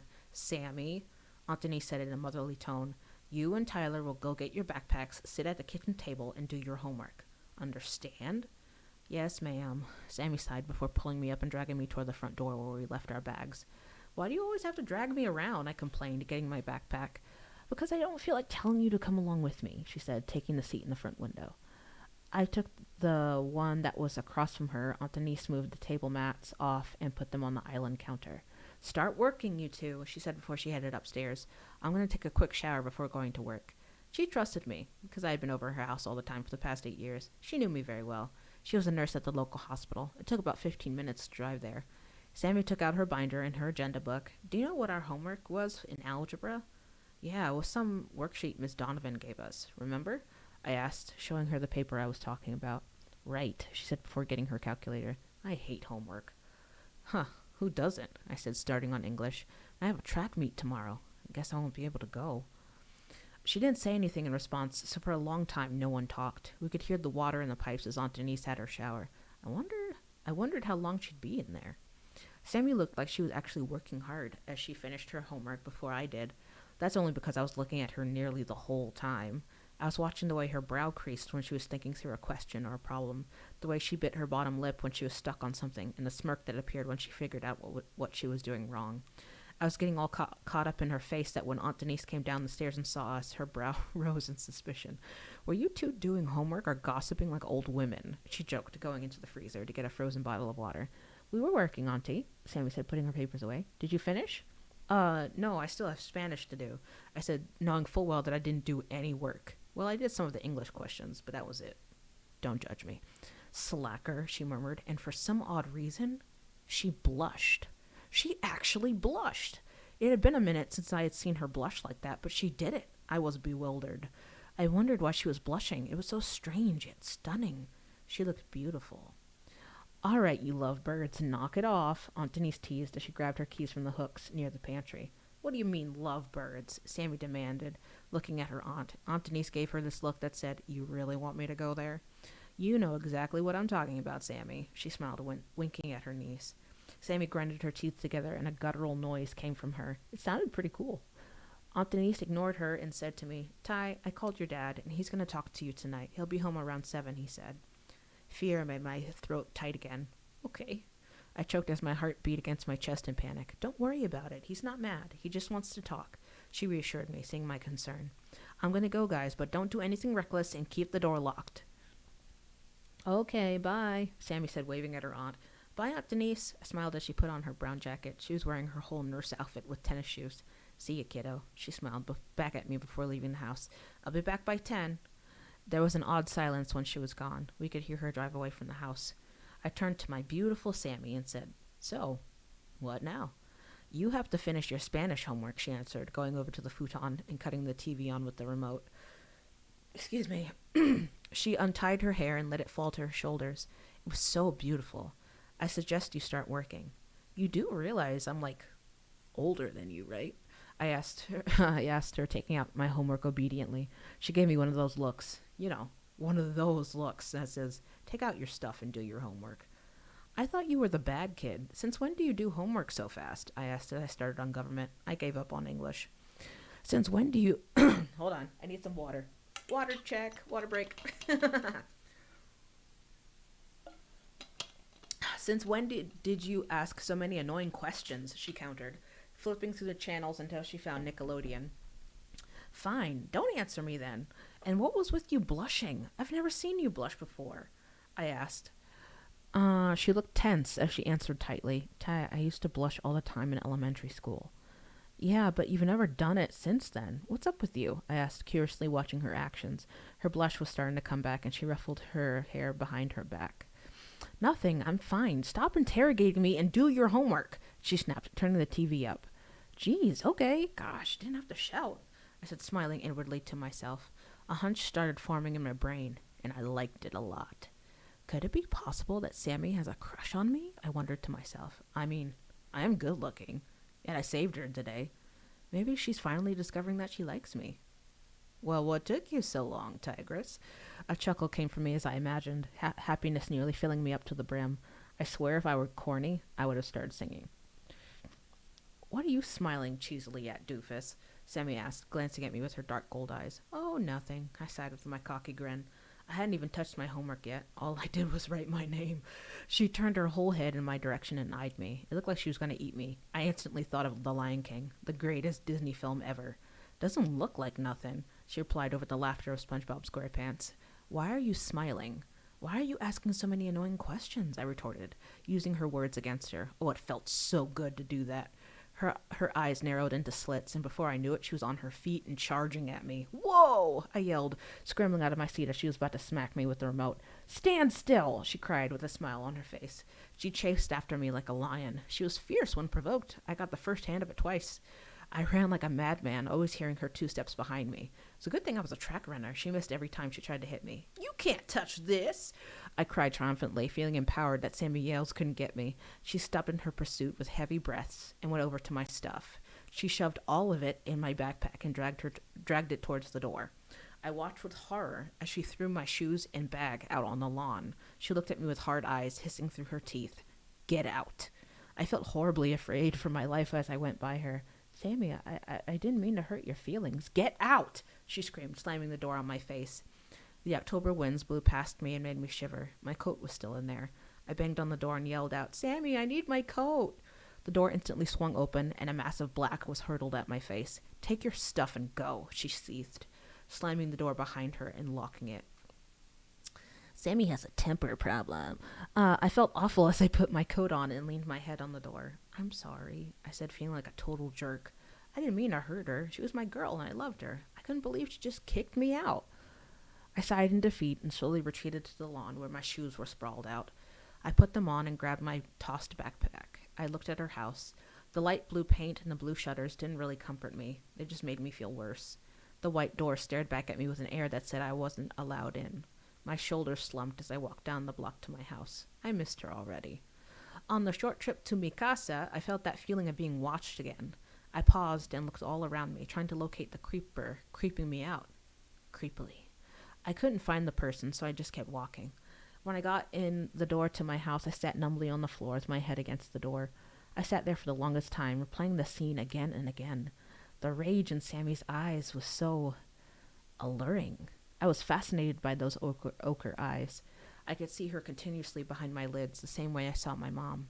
I examined Sammy's face closely because I just couldn't understand how a girl could get so mad over nothing. I knew she had a temper. I've always known that, but she never acted like that before. As I remembered her angelic features, I felt as if there was a mask. Her true emotions were hidden within like a treasure chest. I longed to see the valuables inside. Her expression was guarded, I thought to myself. She was definitely hiding something there. One day, I'm going to find out what she's hiding in that pretty head of hers. All right, guys, and that is the end of chapter 2. We did it. On to chapter 3. I'm going to take a little break because I've been talking this whole time and my voice is... It's so hard because, you know, like my range vocally, like singing wise, is very wide, but I always talk deep in my chest. And so that's like the problem. I get tired easily. But yeah, what'd you think of chapter 2? Tell me all the things. Tell me all the things. Did we like it? Do we hate it? What do we think about Sammy? She's like an emotional train wreck. She has a temper. But she's cool. You know, she's cool. She's cool. You'll get to see more of her in later chapters. Yes, this chapter made you laugh. Yay. I'm glad. Yeah, Tyler is a goofball. He's very silly. I was telling people earlier, I don't know if you remember this YouTuber named Tobuscus, Toby Turner, but I got a lot of my humor from Tobuscus, so a lot of that has transposed onto Tyler. So Tyler's very much like a mini Tobuscus. So he has a lot of like just silliness in him. Do you know Tobuscus? Luces?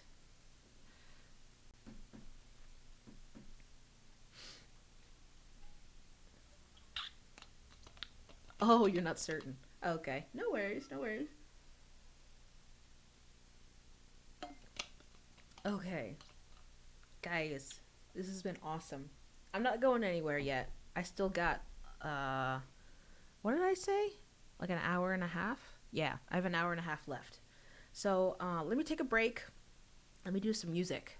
Let's do some music stuff. And hopefully I can do it up here, not in my chest voice. Because I talk in my chest voice all the time. And so my poor voice is like, what are you doing? Alright, so let's pick some music, shall we? I love this random request thing. It is so convenient. Like, I don't have to, like, think too much. What is with them always doing quote unquote? Like, I don't know why they always choose this song by me. What is God trying to tell me? I don't know. Have you've yep, all the time. He always wants to sing. Actually, he's a bully. I'm not gonna lie. My dog Harley, he's old and he's a bully.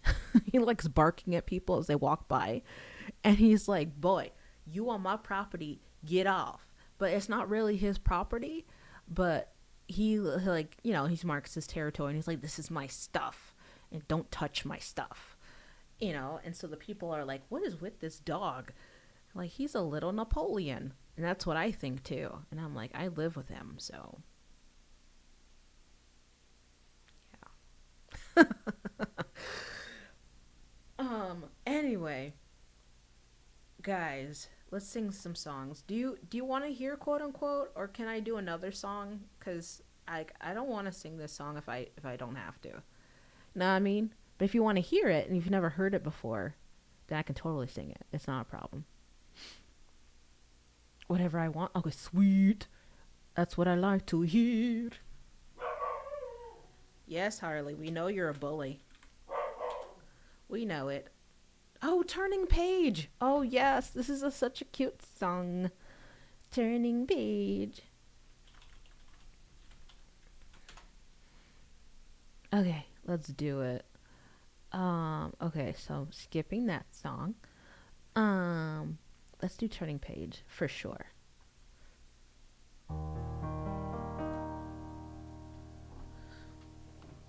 All right, let me get myself situated here.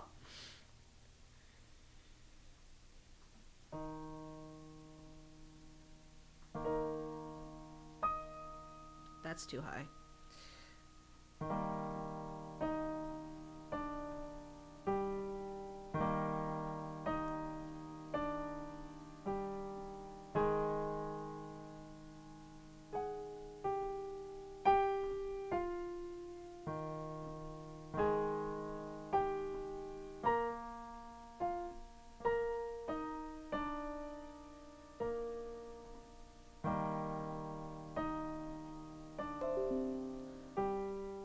Why are you making noises? Oh my. Sorry, I read someone's Reddit. I think that's Reddit. Yeah. I got a Reddit notification. That was weird.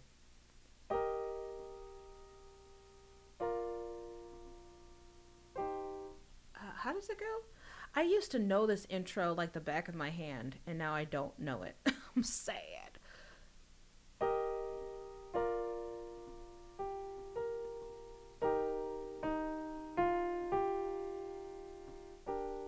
Oh, okay, there we go. Okay.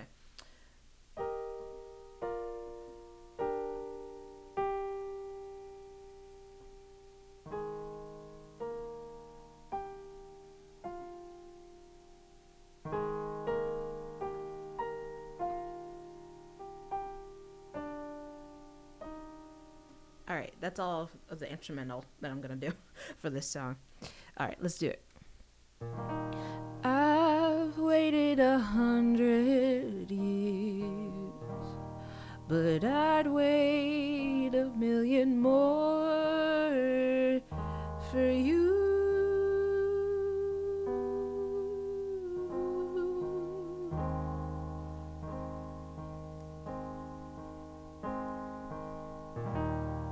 Nothing prepared me for what the privilege of being yours would do.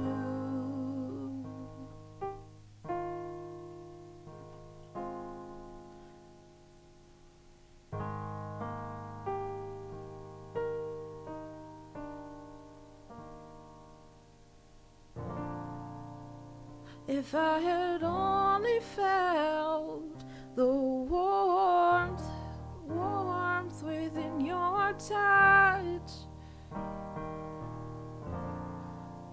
If I had only seen how you smile when you blush.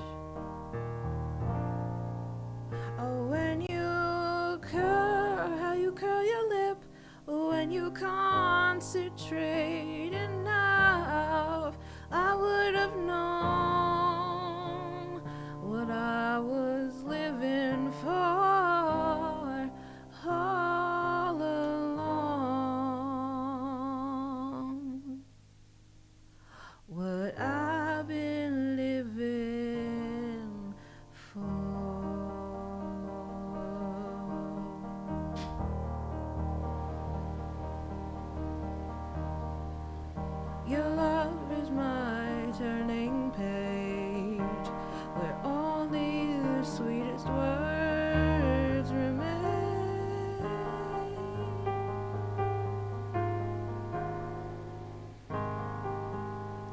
hold on. I know how to do this.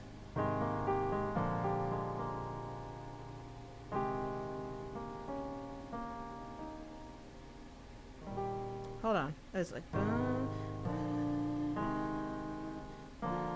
Okay, got it. Okay, got it.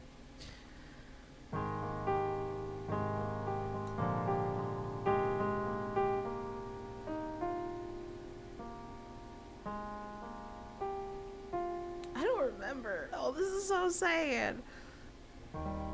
Your kiss is a cursive line. Every touch is a redefining phrase.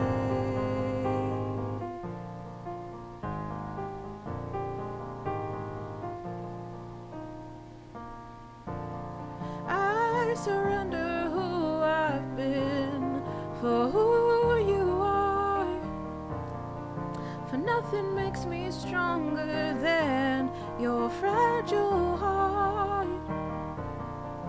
If I had only felt how it feels to be yours, I would have known what I've been living for all along. What I've been living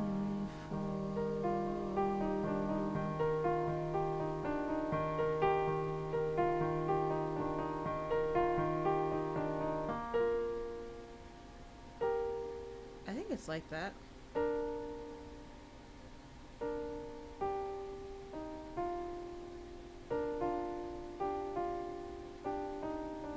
Oh, I can do that. Ha! As a substitute. Ha! Let's go.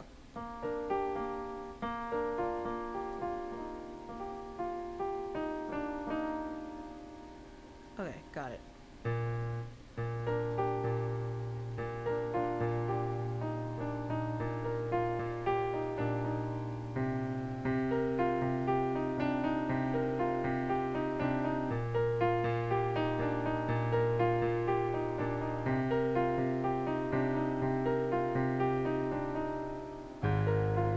And we're tethered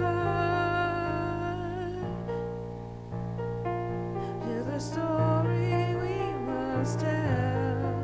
When I saw you, well, I knew we'd tell it well. With a whisper, we will take the fish that seems like a feather, bringing kingdoms to their knees.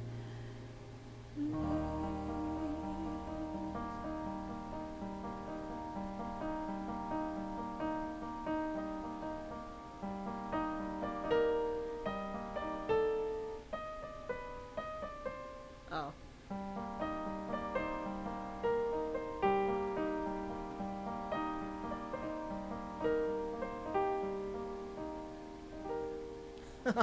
That was so special.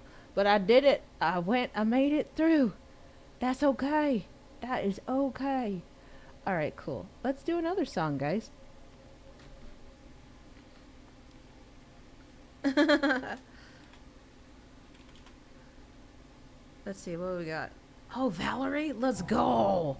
Let's go, Valerie. I love Valerie. I can do this. I can type. Okay.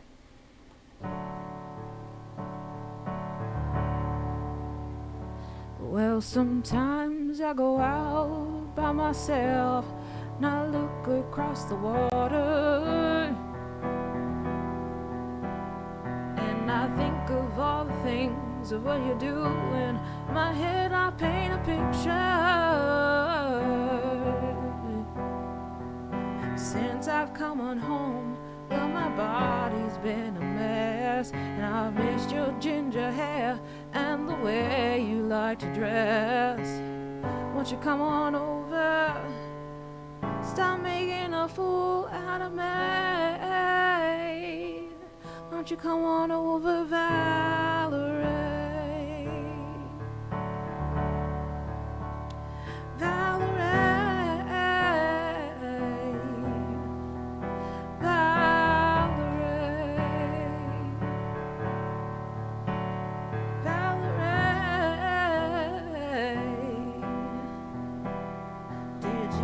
have to go to jail. Put your house up for sale. Did you get a good lawyer? I hope you didn't catch a tan. Hope you find the right man who'll fix it for ya.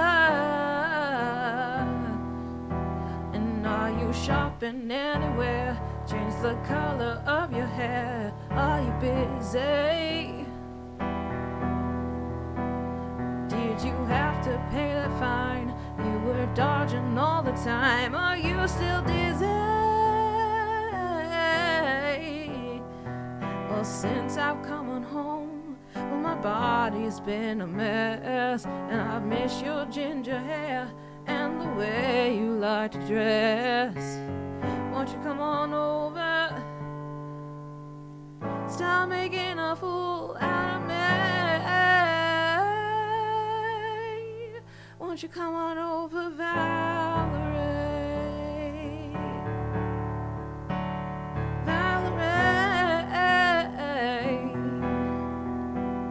Valerie,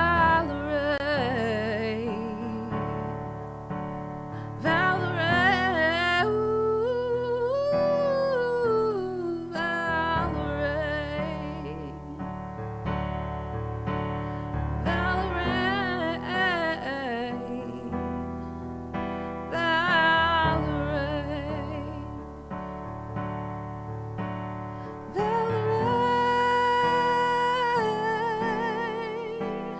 Well, sometimes I go out by myself and I look across the water and I think of all the things of what you're doing. In my head I paint a picture. Well, since I've come on home, well, my body's been a mess. Now I miss your ginger hair and the way you like to dress. Won't you come on over? Stop making a fool out of me. Won't you come on over, Valerie?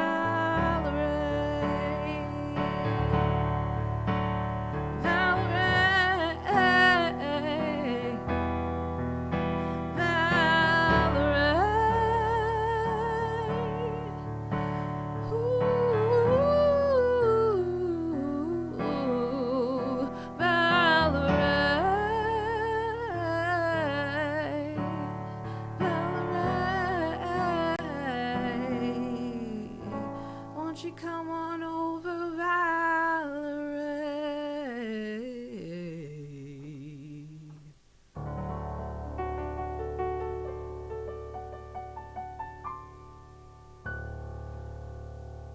Cool. I like how I went to that. That was fun. Okay. What is my phone? Oh no! I locked my phone by accident, guys. I'm sad.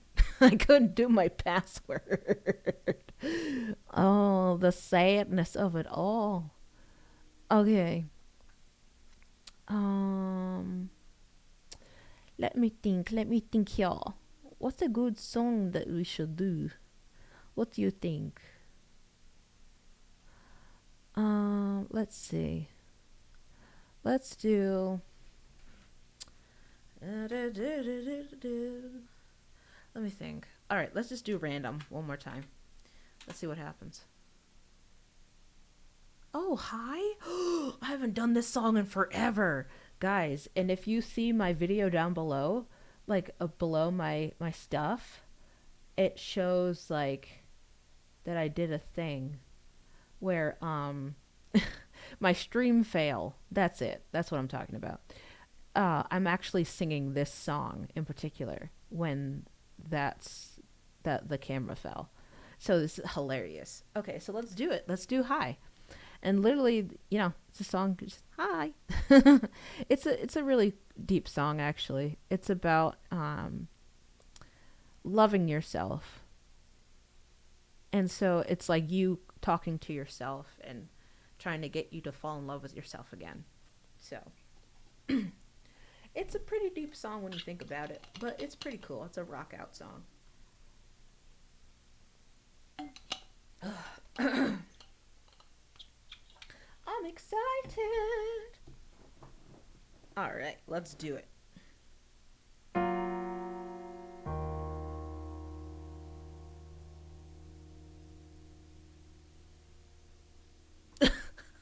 It's true. I did do a thing. I've done many things. You right about that, Lucis. Yes. Okay, let me refresh my memory. I have to refresh my memory about this song. Ah, there we go. Okay. It's true. It's true.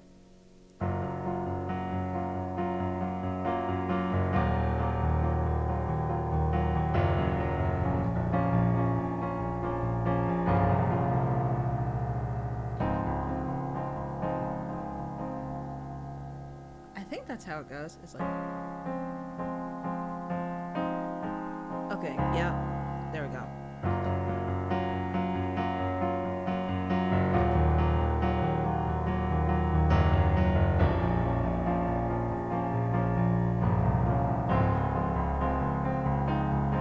Can you hear me? I think I'm talking too loudly. I didn't mean to. I'm sorry. I'm not thinking clearly.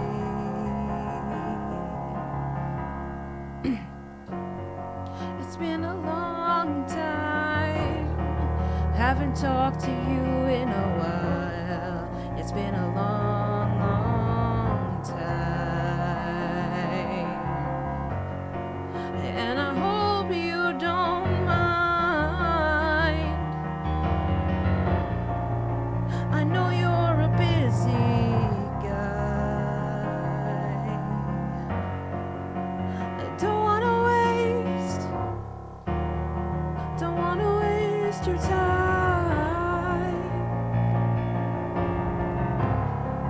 I just wanted to say hi.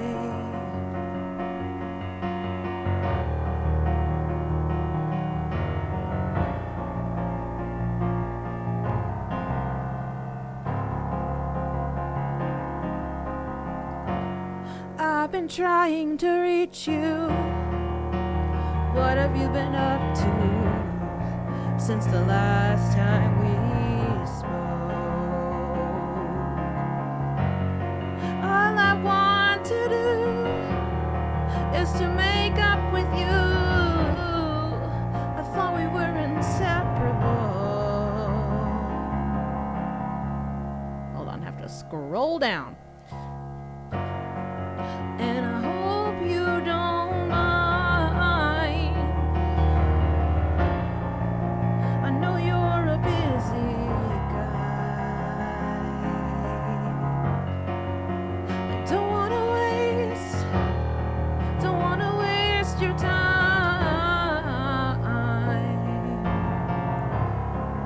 Just wanted to say hi.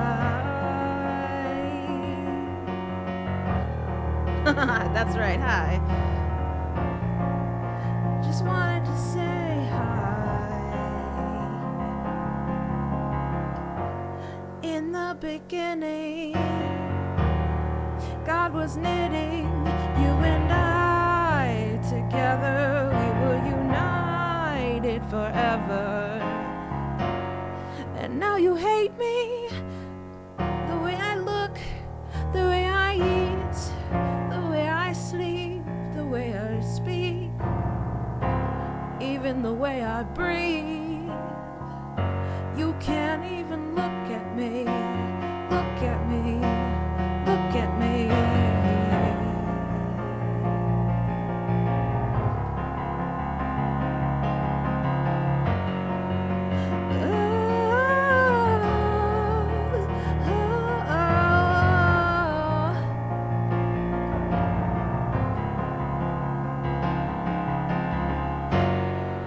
And I hope that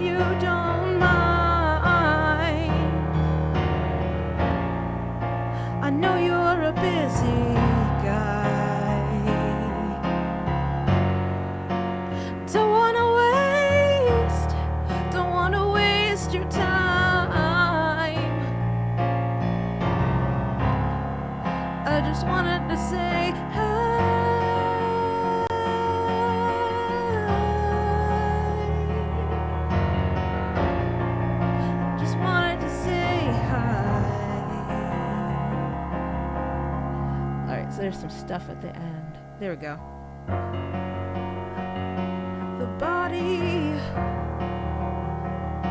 has many parts.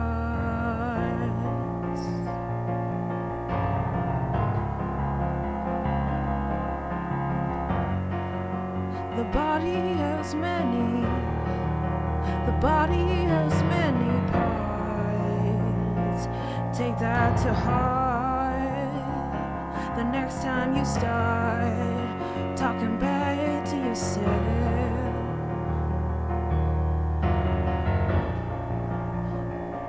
Take that to heart. Talk nicely to yourself. Talk nicely to yourself, 'cause no one else will. Talk nicely to yourself. Talk nicely to yourself, 'cause no one else will.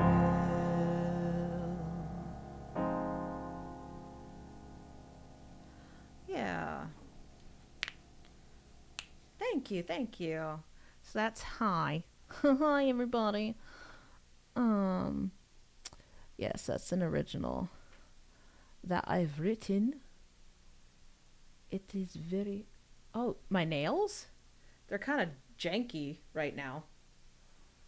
They're a little blue, but they're also coming apart. Those are my nails. I need to get them done again. It's a do thing. It's a do thing. Know what I mean? All right, so I'll do one more song, and then dudes, I want to get to like a pretty crucial point in the story. So my goal is to try to get there before this stream ends, and I'll leave you guys in suspense. That's how it will go. So we'll see if I can actually do that, but we're gonna try. Okay, this is another song that's an original called I Am Here, and I really don't know why I wrote this song. I think I struggled. Oh really? Oh yeah, probably because the light. I have a light doohickey here. Let me see if I can find it real quick. La la la la la la la la la la. Let me see. Nope, that's my GPS. That's Whispers. That's Evermore. Oh, here. I found it. Okay, so this song is a little special, in my opinion, because there's like so much going on in it, and it's a little. I think this was before Undiagnosed Days, so it has a little like, girl, like chill out. Because do you guys know? I think I've told you guys I have like 6 mental disorders. At the time, like long ago, I thought I had 7, but it's gone down to 6. So, yay. But no, one of them is BPD. And so I feel like this song is about like having a BPD brain. Does anybody else relate? Like, have you ever had a BPD brain where you're like, where have you been? And you're like trying to figure out who's trying to abandon you, and like you're just trying to not feel invisible. You know what I mean? So this is that kind of song. This is about feeling invisible. But you kind of rebelling against that and telling people like, hey, I'm here. I am here. So, okay. So let's do it. Let's do it. Oh, for reals? I'm so sorry. Oh, I mean, I'm sure they're wonderful, but like I know that can be tough. That can be a tough thing. How do you handle that on a day-to-day basis?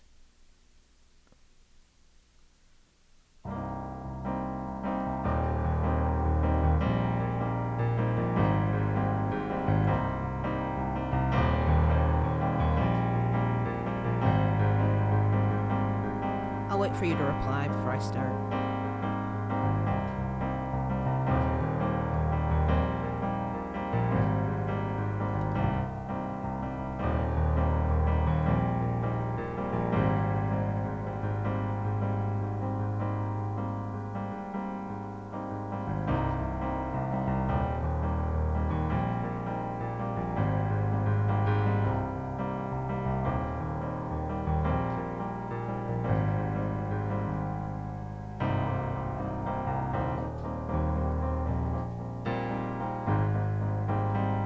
Sounds tight. I like that.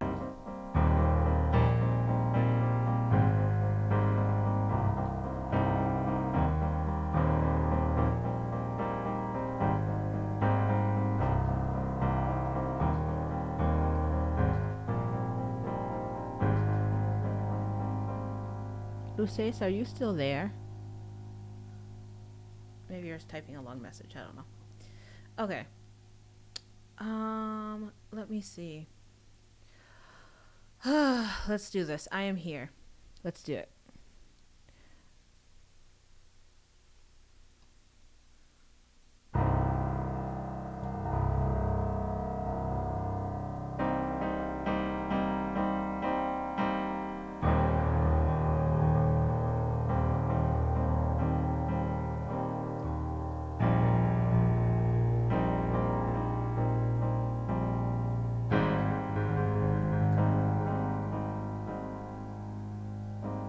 Here we go. Super aggressive. Let's do it.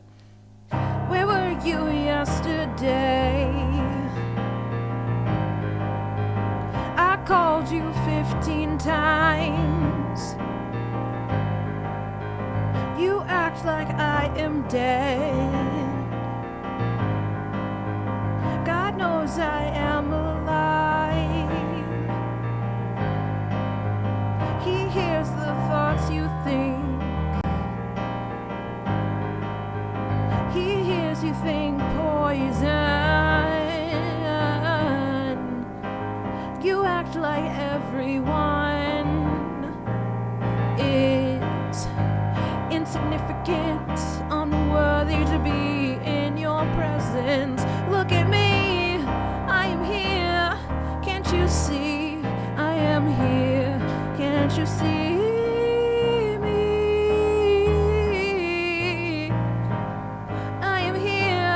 Can't you see me waving? Can't you see me staring, gazing? Can't you see me from across the way? I am here.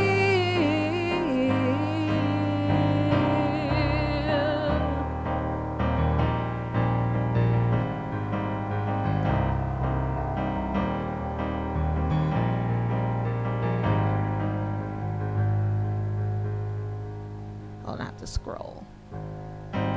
You avoid me like I'm sick, like I have some disease. You act like you don't know me, like I'm a stranger. God knows your evil trick. Protect me. You act like you're the best, like you're just better. Look at me, I am here. Can't you see? I am here. Can't you see?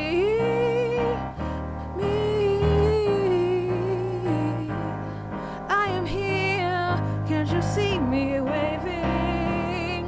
Can't you see me staring, gazing? Can't you see me from across the way? I am here.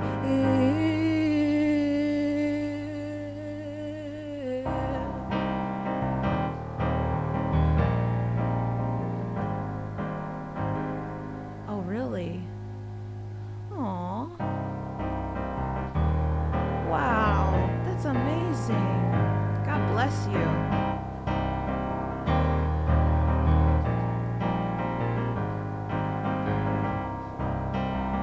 All right, here we go. It's the bridge.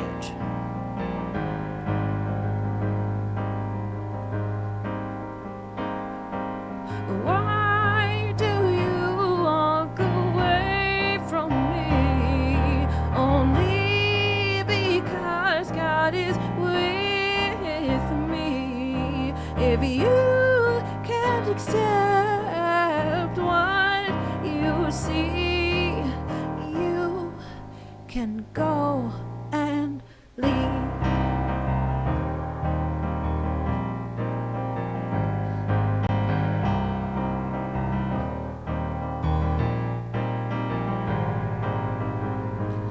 Why do you walk away from me? Only because God is with me.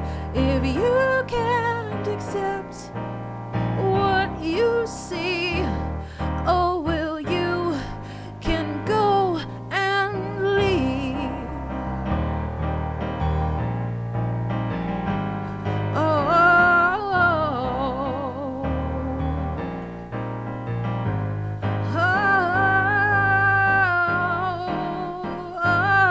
Look at me, I am here. Can't you see I am here? Can't you see me? I am here. You see me waving. Can't you see me staring, gazing? Can't you see me across the way? Hold on, my alarm is going off. There we go. I am here.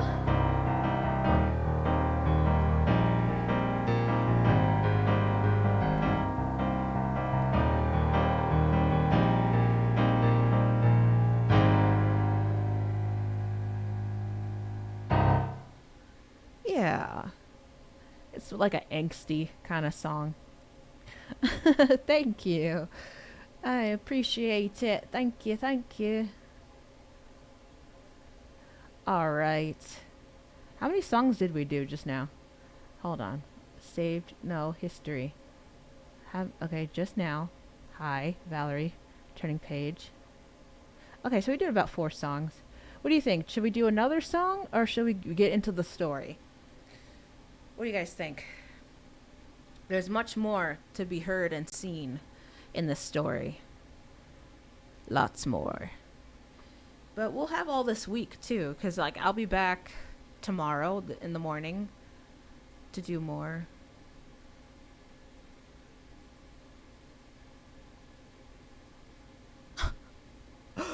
Oh, nice. That's awesome. Neat. Well, that'll do it, right? That'll do it.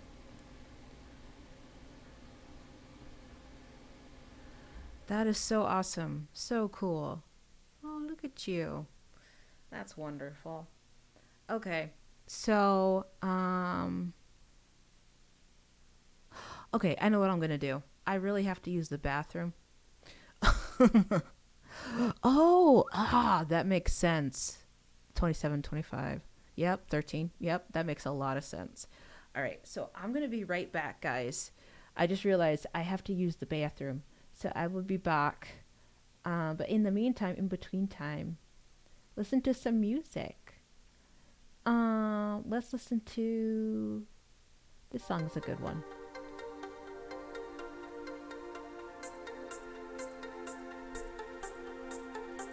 I will be right back, I promise. Promise. Okay, there it is. I see you. Okay, bye. I'll be right back.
I am Backaroony. Okay. Guys, I brought snacks. I was a little peckish. So, anyone like Welsh fruit snacks? They're pretty delicious. I'm gonna have a little snack real quick.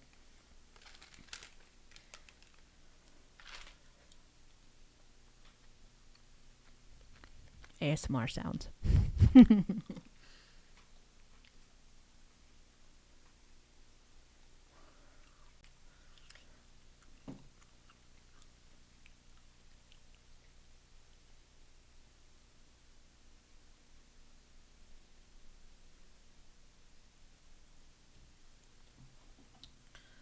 Okay.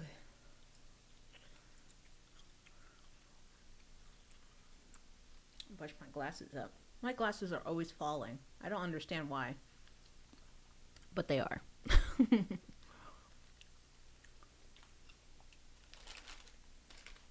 Where's the empty bag? Oh, here. Welsh fruit snacks. And also goldfish.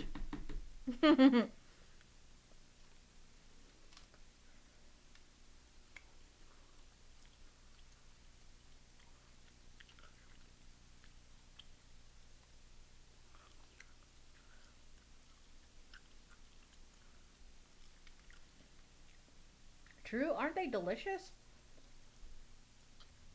So scrumptious. Okay. Let me see. What chapter are we on? I think we're on chapter 3. Is that right? And then, oh, it comes in chapter 4, I think. Is that right? Yeah. Yep. Yep. All right, so we are 2 chapters away from some big stuff happening, which is pretty exciting.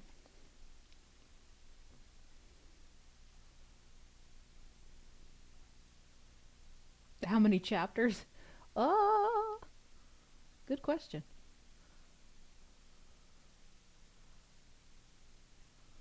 There's at least... Hold on.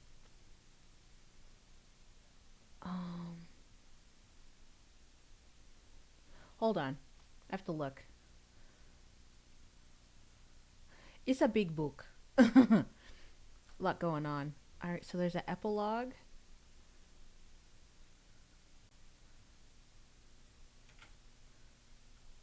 There are 36 chapters. Oh, yes, it's a novel. Yep. It's the first in a series. Mm-hmm. Thank you.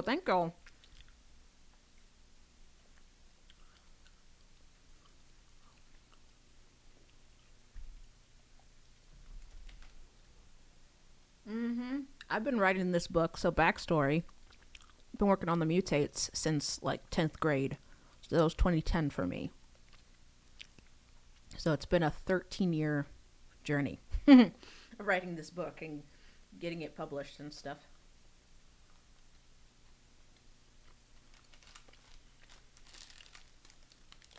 It was definitely a labor of love. But I don't know. It was one of those things where I felt like God kept calling me to go back to it. So I felt like I had to. I felt like I had to finish it. Because I would always feel God, like when I would leave it alone for a couple of months, I'd feel God kind of giving me a nudge through the spirit and just telling me like, hey, get back and work on that book. So I'm like, okay. So I'm hopeful. Alright, this will be my last fruit snack. And I'll start reading again.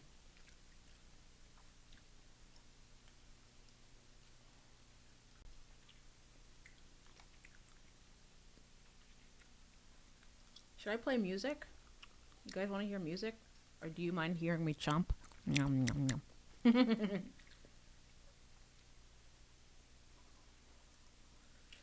But yeah. How was your weekend? Tell me all about it. How are things going? Did you see any cool movies? I saw John Wick 4 the other day. It was so beautiful. It was marvelous. The cinematography was like on point. On point.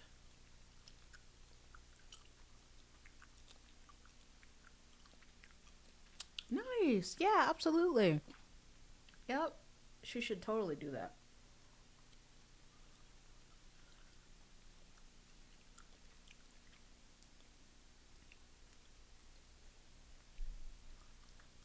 That would be fantastic.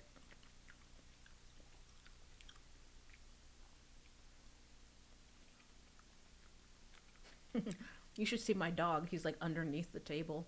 He's like trying to find scraps.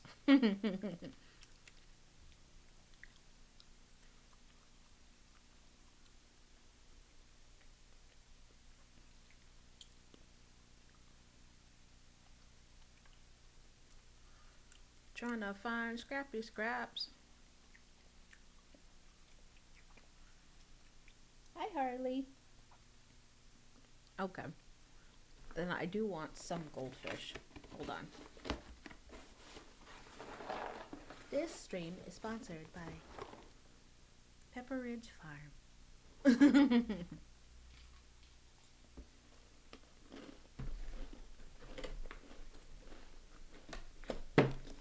Mmm. Mercy. Okay.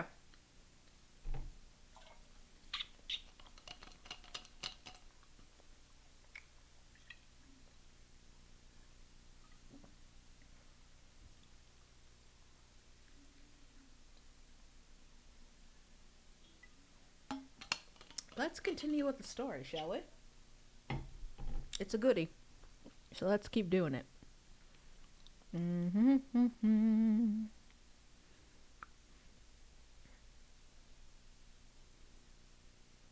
Oh, yeah? That's awesome. That is so cool. Yeah. She should definitely pursue it. Yeah. She should. She should. That's wonderful. Okay.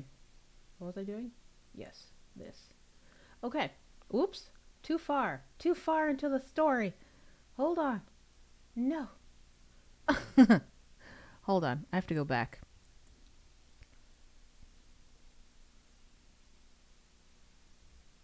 All right. So where's number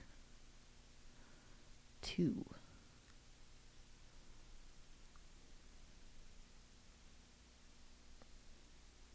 Last time.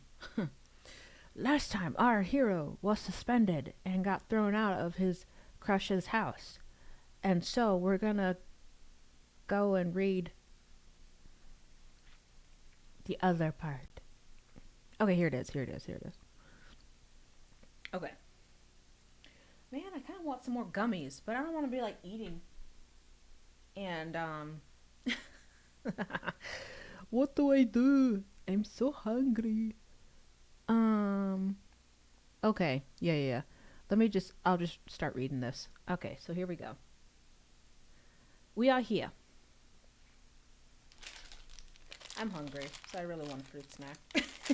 After all that, I'm just like, I need fruit snacks in my life. Okay.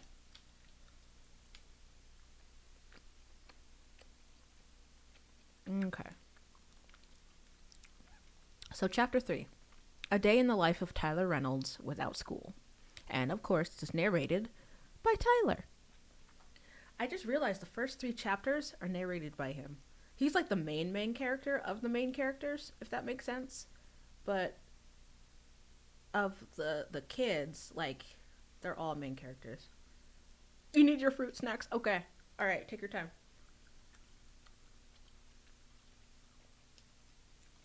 Everyone get your snacks. What's your favorite snack? This is one of them.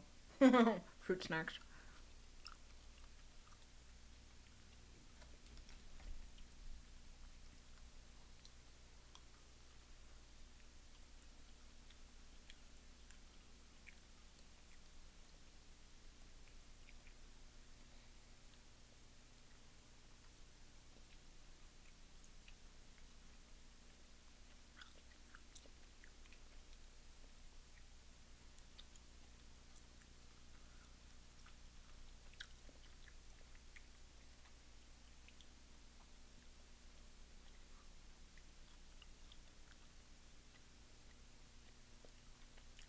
everyone grab your snackies.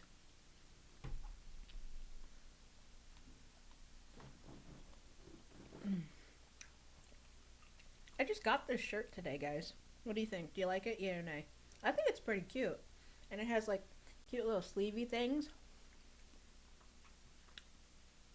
I just got it. Amazon, of all places, yeah.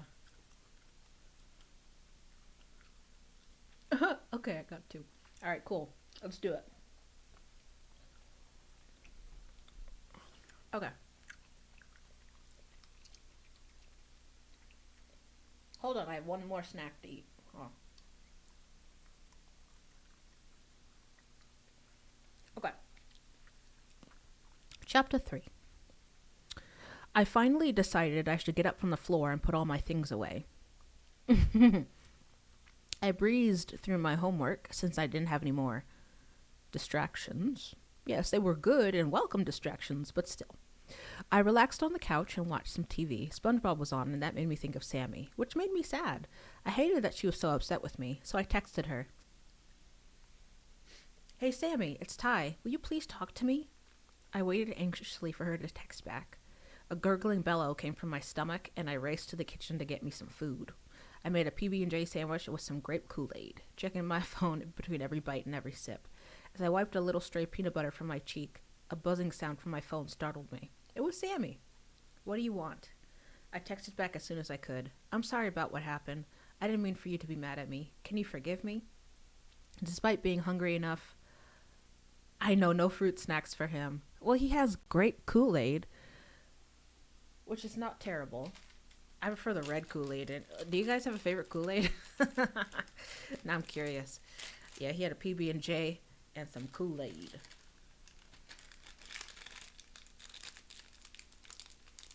Oh my goodness. Okay.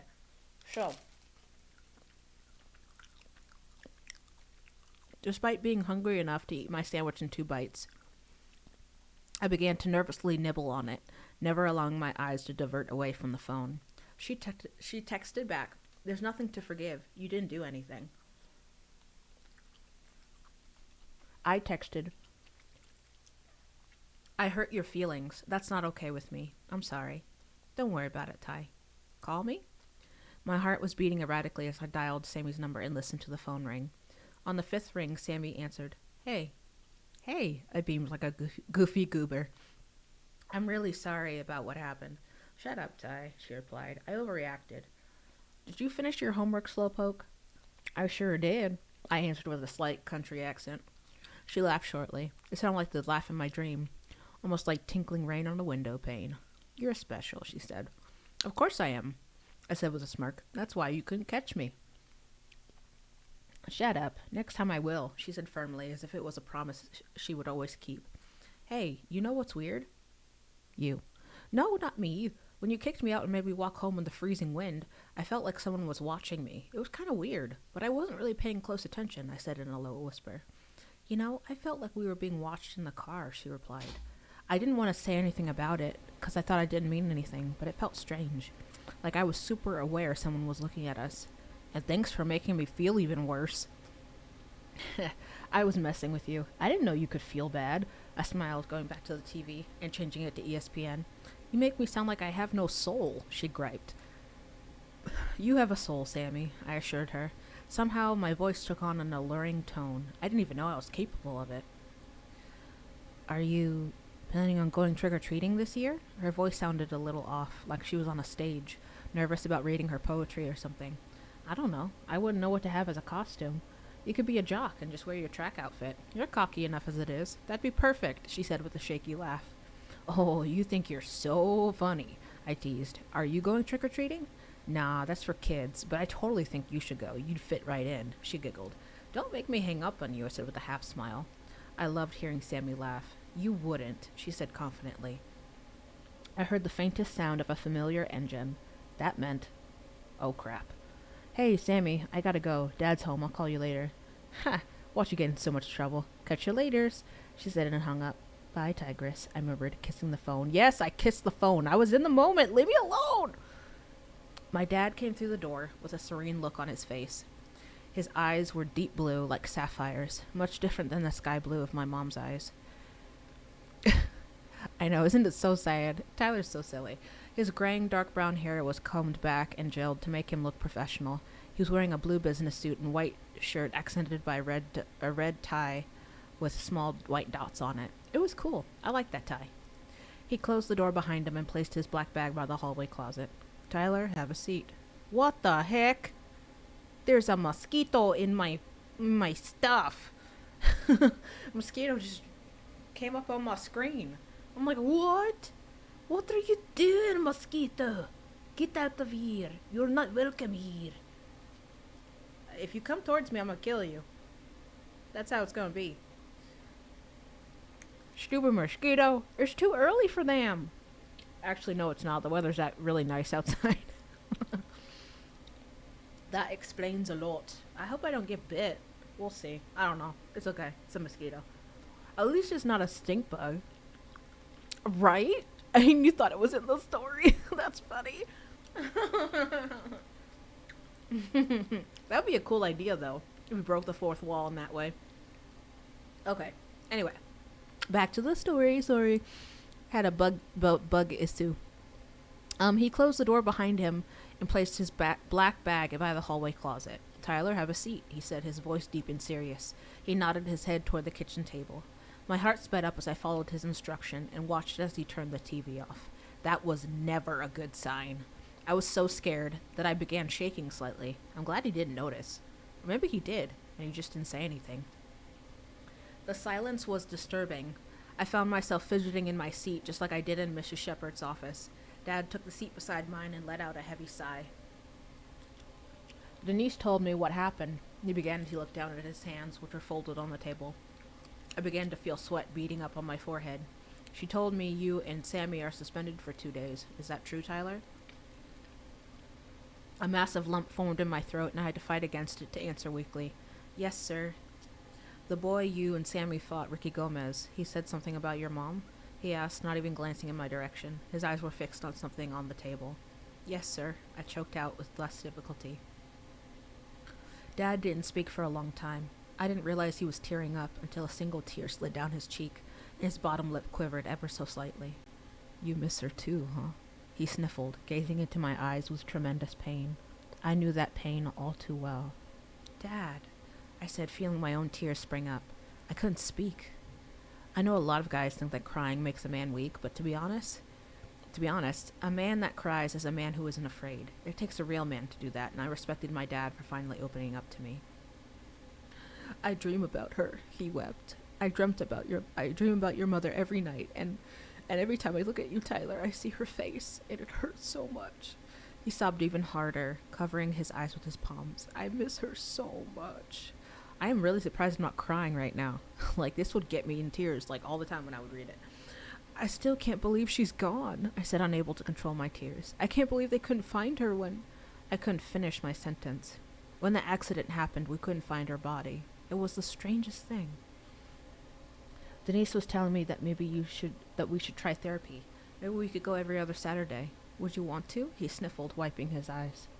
That'd be great, Dad. I managed to smile a little through tears. And no matter what, Tyler Reynolds, I will always love you. You're my son, and that will never change. I'm always here, he said, placing a comforting hand on my shoulder. I placed my hand on his arm. I love you too, Dad. Thanks for talking with me. I thought you'd be mad at me for sure. I wiped most of my tears and a little of my now runny nose with the back of my free hand. He chuckled half-heartedly. I'm only disappointed that you had a lack of self-control, but I can't complain. If someone was talking about my mom, I would have broken something too. You're all right. From that day on, I truly loved my father, and yes, we are going to therapy every other Saturday. He and I have since grown so close it's crazy to think about. Want to order pizza? I suggested half-heartedly, hoping that he'd say yes. Sure, Ty. Does the usual sound good? I feel like the bug is on me. Ugh. It always sounds good, I beamed. He got up from the table and went over to the bathroom. A loud trumpeting sound blared as he blew his nose. I swear that man could play the tissue 10 times better than SpongeBob any day of the week. And for those of you who know that reference, you're super cool. If you don't know the reference, I'm sorry. I'll give him a call, he said, returning to hand me a fistful of tissues.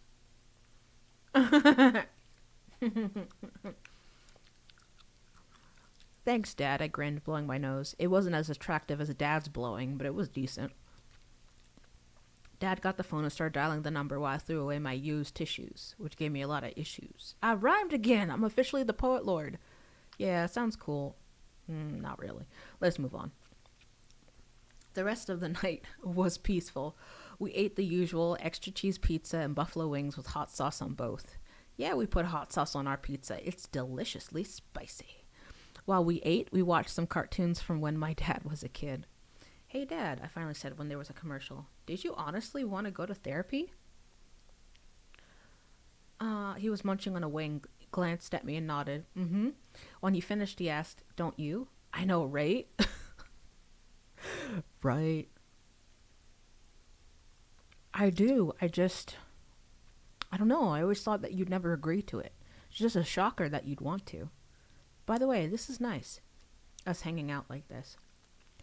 Yeah, it is, he replied with a grin. My God, you look just like your mother. That must be a good thing. She was so much prettier than you, I joked, dodging his elbow. Shut up and eat your food, mister, he teased. So what are your plans for tomorrow? Oh, I don't know. I finished my homework, so I guess I'll just sit here and wait to go back to school, I said, working out a plan to go see Sammy sometime the next day. Don't even give me that, he said with a smile as the show came back on. You're planning on seeing Sammy tomorrow. It took a lot of effort for me to contain my shock. What makes you think that? I asked casually. Because, Tyler, I was the same way when I met your mother, he chuckled. But I don't care. Have fun. But whatever you do, be home by dinner. Okay, Dad, I said, beaming with gratitude. Adrenaline began shooting little bursts of electricity through every molecule in my body. Sammy's face showed behind my eyes, and I couldn't help but hold back an ecstatic smile. Whoa, calm down, son, Dad chuckled, patting my shoulder. It's just Sammy. I know. I sighed dreamily. I must have looked and sounded so lame. I can't believe my dad saw this, or that I'm actually writing this. Ugh, so embarrassing. I should have known about you two. When you two were little, you'd follow her all the time. Your mom would point it out and we'd watch you guys from the window. He looked up and laughed to myself. Dad, stop, I fake complained and nudged him lightly with an elbow. That's uncool. I'm just saying it's no secret that you like her. You should ask her out. Whoa, not so loud, I whispered, fearing she could hear us, which was stupid, but I was feeling really paranoid. What if she doesn't like me like that? Tyler, you'll never know unless you try. My lips pursed and my palms grew clammy as I thought of the idea. Don't worry about it now. We're having a father-son moment. Think about Sammy later, he said with a half smile, while getting up to bring the box of pizza over to the couch. All right, I grinned before dipping my crust in a pool of hot sauce on my plate. Later that night, just before bed, I noticed I got a text from Sammy. Hey, did your dad kill you? I replied, haha, no, I'm still here. Sounds good.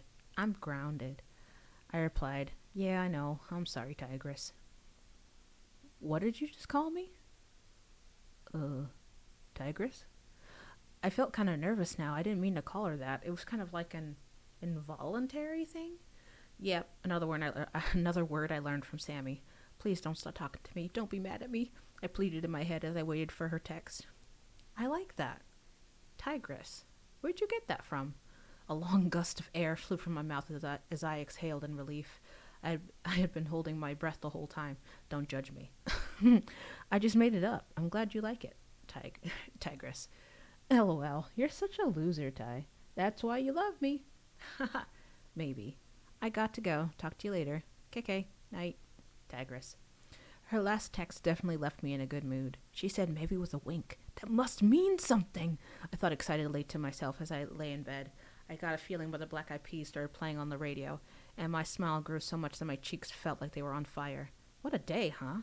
By the time I finished recapping everything that had happened in my head, I was dreaming. Sammy and I were in her house again, and she was chasing me. Okay, another dream. Can't touch this, I hollered as she tried to chase me with her TV remote.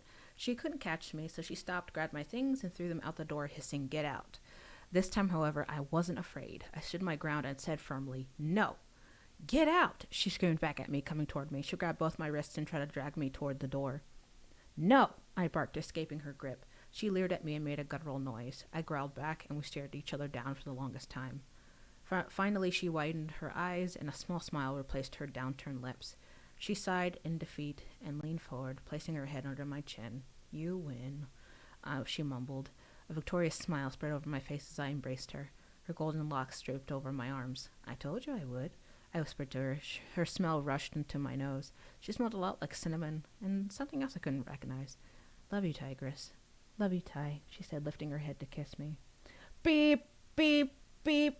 It was my alarm clock. I woke with a start and rolled onto my back, my heart thundering in my chest from the unexpected noise. I wanted to throw it across the room. Dad came into my room with an apologetic look on his face. Morning, Tyler. I had set your alarm when you left the house yesterday. I thought it'd help you get ready for school better, he explained over the alarm. I narrowed my eyes and glared at him for a few minutes. Many thoughts streamed through my mind, and I probably shouldn't repeat any of them here. Keeping it PG-13-ish for the kids and the grannies who may be reading. The alarm had interrupted a beautiful moment between me and the girl of my dreams. Dear or not, it meant a lot to me. Hey, don't judge me. He shifted his feet before asking, aren't you going to shut it off? My eyes narrowed to slits as I sat up and smacked the clock into silence, which was awkward, at least for Dad. When I turned back to him, I couldn't help but give him the evil eye. Instinct, I guess. I'm really sorry, Tyler. I'll make it up to you. I'll figure it out. Please stop giving me that look. Your mom gave me that all the time. I can't stand it. At the mention of my mom, I changed my expression and shook my head at him. Thanks for waking me up, Dad. I was totally awake and irritated, which stunk on all levels of stinkiness. Really sorry, son. I'm going to have to go now, but have a good day, he said with a brief smile, closing the door behind me. It took me a moment to realize that he had told me good morning for the first time in a long while. Hey, Dad, I called out, jumping out of bed and running for the door. He was fixing his tie in his bedroom when I found him. Have a good day. Thanks, Tyler. You can go back to sleep if you want. When I went back to my room, I checked my phone and noticed that Andy had called me around 11 during the night, and Lola texted me that morning. Lola had said, hey, Ty, is everything okay? Let me know. I texted her back, morning, Lo. Things are good. Me and Sammy are just chilling right now. Tell Andy I said what's up, okay? Enjoy school. Her, being the goober that she was, sent me all these smiles. Love you. I didn't text back because Sammy texted me. You up? I said, yeah. Slept good last night, Tigress? LOL, sure. You? You bet. Haha. Wow. Okay. Want to hang? Aunt had to go to work early. Sure, want to come over? Be over in 5. My heart was practically beating out of my chest when I screamed, oh my gosh, Sammy's coming over! Thankfully, I was the only one in the house at this time. I tore open my drawers and ended up with a cool black Aerosmith t-shirt and my favorite jeans. I dabbed on some cologne my dad put in my stocking last Christmas and put on my silver chain necklace. I sprinted to the bathroom and wet my hair, spiking it all over my head. While brushing my teeth, I heard a single knock on the door. I was so shocked I nearly fell to the ground. I began coughing like crazy because I choked on my toothpaste a bit. After catching my breath and checking myself out in the mirror, I raced downstairs. At the door, I took a deep breath to compose myself before opening it with a grin. I was greeted by Sammy in light blue pajama pants and a black hoodie. Her hair was tied back into a messy ponytail. She looked like she hadn't even washed her face, but she was still beautiful. Hey, Tigress, I said, beckoning her inside. I like beckoning. It sounds like something a wizard would do if you were to go to his castle or something. Wicked awesome. You look good, she said with a smirk. While we made our way to the couch to watch some TV, she asked, what's the occasion? I didn't want to tell her that I dressed up for her. Oh, I have a date, I stammered, feeling beads. Right. Right. I said, I have a date, I stammered, feeling beads of sweat getting ready to trickle down my face. You what? She ceased with a hurt look on her face. I didn't expect that reaction. I have a date, today. With who? She snapped, turning her whole body toward me. Do I know her? No, I said like a question. She closed her eyes, and a pained look came across her face. Whatever, that's great for you. Gotta go, she said bitterly, getting up and walking to the door. It's not to the floor. Walking to the door. Panic overwhelmed me, and I ran after her. Wait, Sammy, I lied. She spun around so fast that I nearly fell into her. What did you say? She said through gritted teeth. There was a glint of relief in her eyes. I lied, Sammy. I don't have a date, I said, feeling ashamed of myself. I averted my gaze to the floor. Just then, I was shoved backward until I fell to the floor. Sammy stood over me, snarling like a predator. What the heck is wrong with you? She practically growled while trapping me on the floor with her knees on my arms. Sammy mad is really scary. I didn't know how to tell her the truth. You what? She spat, glaring at me. I mustered all the strength I had and took a deep breath. She smelled like cinnamon and something else. Spice and everything nice? Possible. Samantha, I said, using her full name. Her eyes widened. Sammy, I love you. The anger on her face disappeared and was replaced with utter shock. Her mouth opened and she let go of me. She stood up and looked down at me while carefully backing away. I winced as I sat up and I began chewing on my lip. I was so afraid of what she thought. She didn't speak. She just continued to back away from me. I felt so self-conscious. I gotta go. Bye, she whispered before she ran out of the house. I didn't have the strength to go after her. I knew what that meant. She didn't want me. Every part of me felt numb. I just sat there watching the front door. I don't know, maybe I was hoping she'd come back. I couldn't do anything else. I refused. Even when I was hungry, I didn't get up. I can't tell you how long I sat there. It must have been hours. I heard the Avalon pull into the driveway. I know, right? Around 7, but I didn't react. I just sat there blankly like I had the entire day. It wasn't until I got a text that I made any effort to move. I pulled my cell out of my pocket all sloth-like and saw that Sammy had sent me a message. I love you too. Wow. Just wow. All right. And that is the end of chapter 3. Did I eat all my gummies? I sure did. I'm sad. What'd you think? Did you like it? How was that for 3rd chapter? It gets better. Just watch.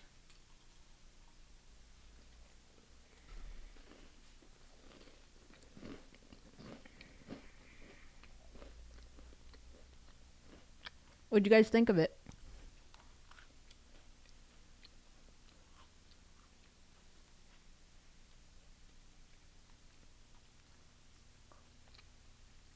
Excuse me while I eat some goldfish.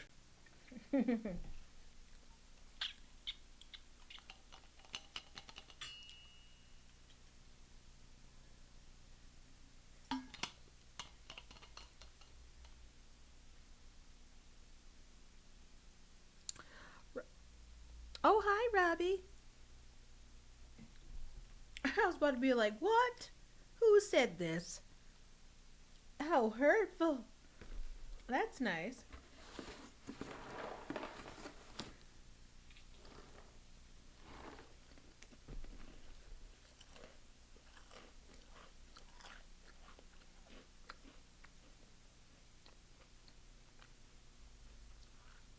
Hold on, give me a second. They are about 15 years old.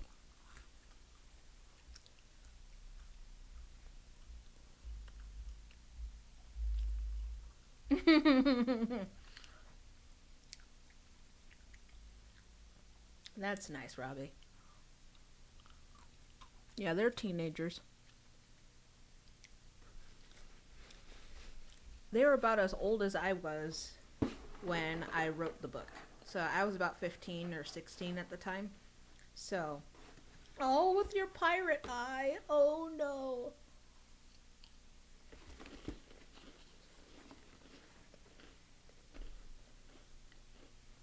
Okay.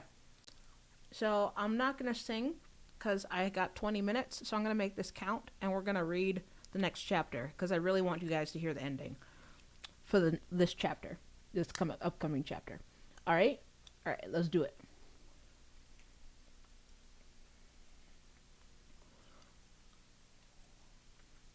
Okay.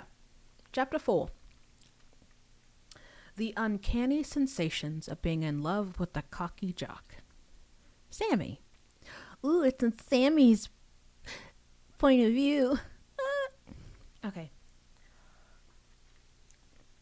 All right, so in Sammy's voice, there are no words to describe the unfathomable. Is that a good word? love that I possess for Tyler Reynolds. I really do. I really do. It's like it's a strategy. It's a strat. So you come back for more. That's the whole. That's my. That's my plan.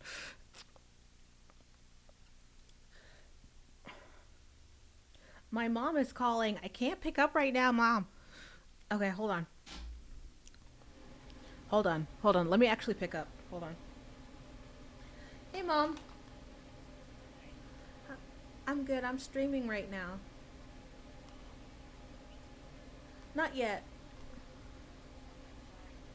All right, bye. Okay. Maybe she'll hop on. That's kind of why I picked it up. So maybe she'll hop on and read with us. Okay. And he said, really, Peyton? Don't judge me. Uh. Okay, so you were being rude, sir. Rude. Okay, anyway. Let me restart. Restarting. There are no words to describe the unfathomable, is that a good word? Love that I possess for Tyler Reynolds. The day he admitted his love for me, I was changed forever somehow. Yes, this might sound a little dramatic, but I'm still processing my feelings from that day. In a good way. I I gotta go. Bye, I whispered before I ran away from him. An electrifying joy had me running faster than I think I ever have. I felt so excited that I squealed like a little girl. I couldn't believe that Tyler just told me he loved me. I couldn't tell you how many times I had dreamt about the two of us. When I got home, I sighed happily, but after a moment, I wondered if I should go back and tell him I felt the same way. I was too chicken to do that, though, and it looked like I hurt his feelings when I left. I couldn't face the guilt of that, so I went up to my room, closed the door, and fell down on my face. Just message him, I argued aloud. Don't be such a wuss. He loves you. That made a huge smile spread across my face. I love you too, I texted him. Within a few seconds, he responded. Call me? Hold on, gotta scroll. My heart bounced. Where am I? My heart bounced around in my chest and fear overwhelmed me. I left my phone on the bed and ran downstairs where I nearly ran into Aunt Denise. Whoa, she cried when she caught me in a bit of a frenzy. What's going on, Sammy? And it just poured out of me. I explained everything that happened with me and Tyler that morning. My Aunt Denise, the woman who raised me, has since told me that she has never seen me speak that fast in her entire life. Okay, slow down. That does explain why you just nearly killed me, Aunt Denise laughed and went into the kitchen. Why don't you invite him and his dad over for dinner? Auntie, I can't, I cried, following her. I can't do that. I'm going to have to avoid him. Now that he knows, I have to do something. Girl logic. Wait. Aunt Denise said, You want to avoid him? I can't face him now, I protested, running frantic hands through my hair. It's going to be so awkward. That's how friendships die. They want to be a couple, and then it gets all weird, so they stop talking to each other forever. I can't lose him, Auntie. I love him too much. I'll do whatever I can to make sure that he and I stay friends forever. I don't want him to be awkward with me. Man, now everything's screwed up. He'll just want a relationship, and all I want to do is preserve our friendship before our relationship ruins it. Auntie, help me. Huh. Hun. Hun, I can't help you with that, she said softly, placing both hands on my shoulders. You need to talk with him and tell him how you feel about this whole thing. If you don't tell him, he's gonna assume that you just said that to make him feel good and that he got his hopes up for nothing. He'll be so hurt that he probably won't want to talk to you anymore. Do you want that? The thought of it tore me up inside and I whispered, No, I don't want that. Then talk to him about it. Be honest and real with him. He'll get you, and he'll respect you for your honesty. Her words fell upon deaf ears. I thought, Tyler can't know about this. I love him too much to hurt him. She doesn't know Ty like I do. This'll break his heart. I have to avoid him. I have to protect us from this. I can't lose him. Do you get what I mean, Sammy? Yeah, I get you. I think I'm gonna go to bed early. I'm not hungry, I said, even though my stomach was growling like a bear after a long hibernation. You sure? Yeah. Night, babe. Think about what I said. I didn't respond as I headed upstairs into my room. My cell was lit up with Tyler's texts. The first one read, you don't have to call me if you don't want. That's cool. Where'd you go, Tigress? The second one read, Sammy? Where'd you go? The last one read, I guess I'll see you tomorrow. Love you. I sighed as I read each one. This is going to be really hard, I thought to myself as I read his messages for the second time. I felt so bad, but I knew that we couldn't be in a relationship. I didn't want to lose my best friend. So with a heavy heart, I cut my phone off and forced myself to sleep. My clock shone 4:35 in green numbers, and I had been up for nearly an hour thinking about Tyler. Guilt was eating me away at me, and it kept me from falling asleep. After a little while, I heard my aunt walking around, which meant it was time to get up, so I got dressed and ready for the day. Morning, sweetie, Aunt Denise greeted me as I descended downstairs and into the kitchen. Did you think about what I said last night? I'm even surprised you went to sleep that early. It wasn't even 9. I know, I said in a monotone voice, pulling out a bagel from the pantry and popping it into the toaster. You doing all right? She asked with an arched brow.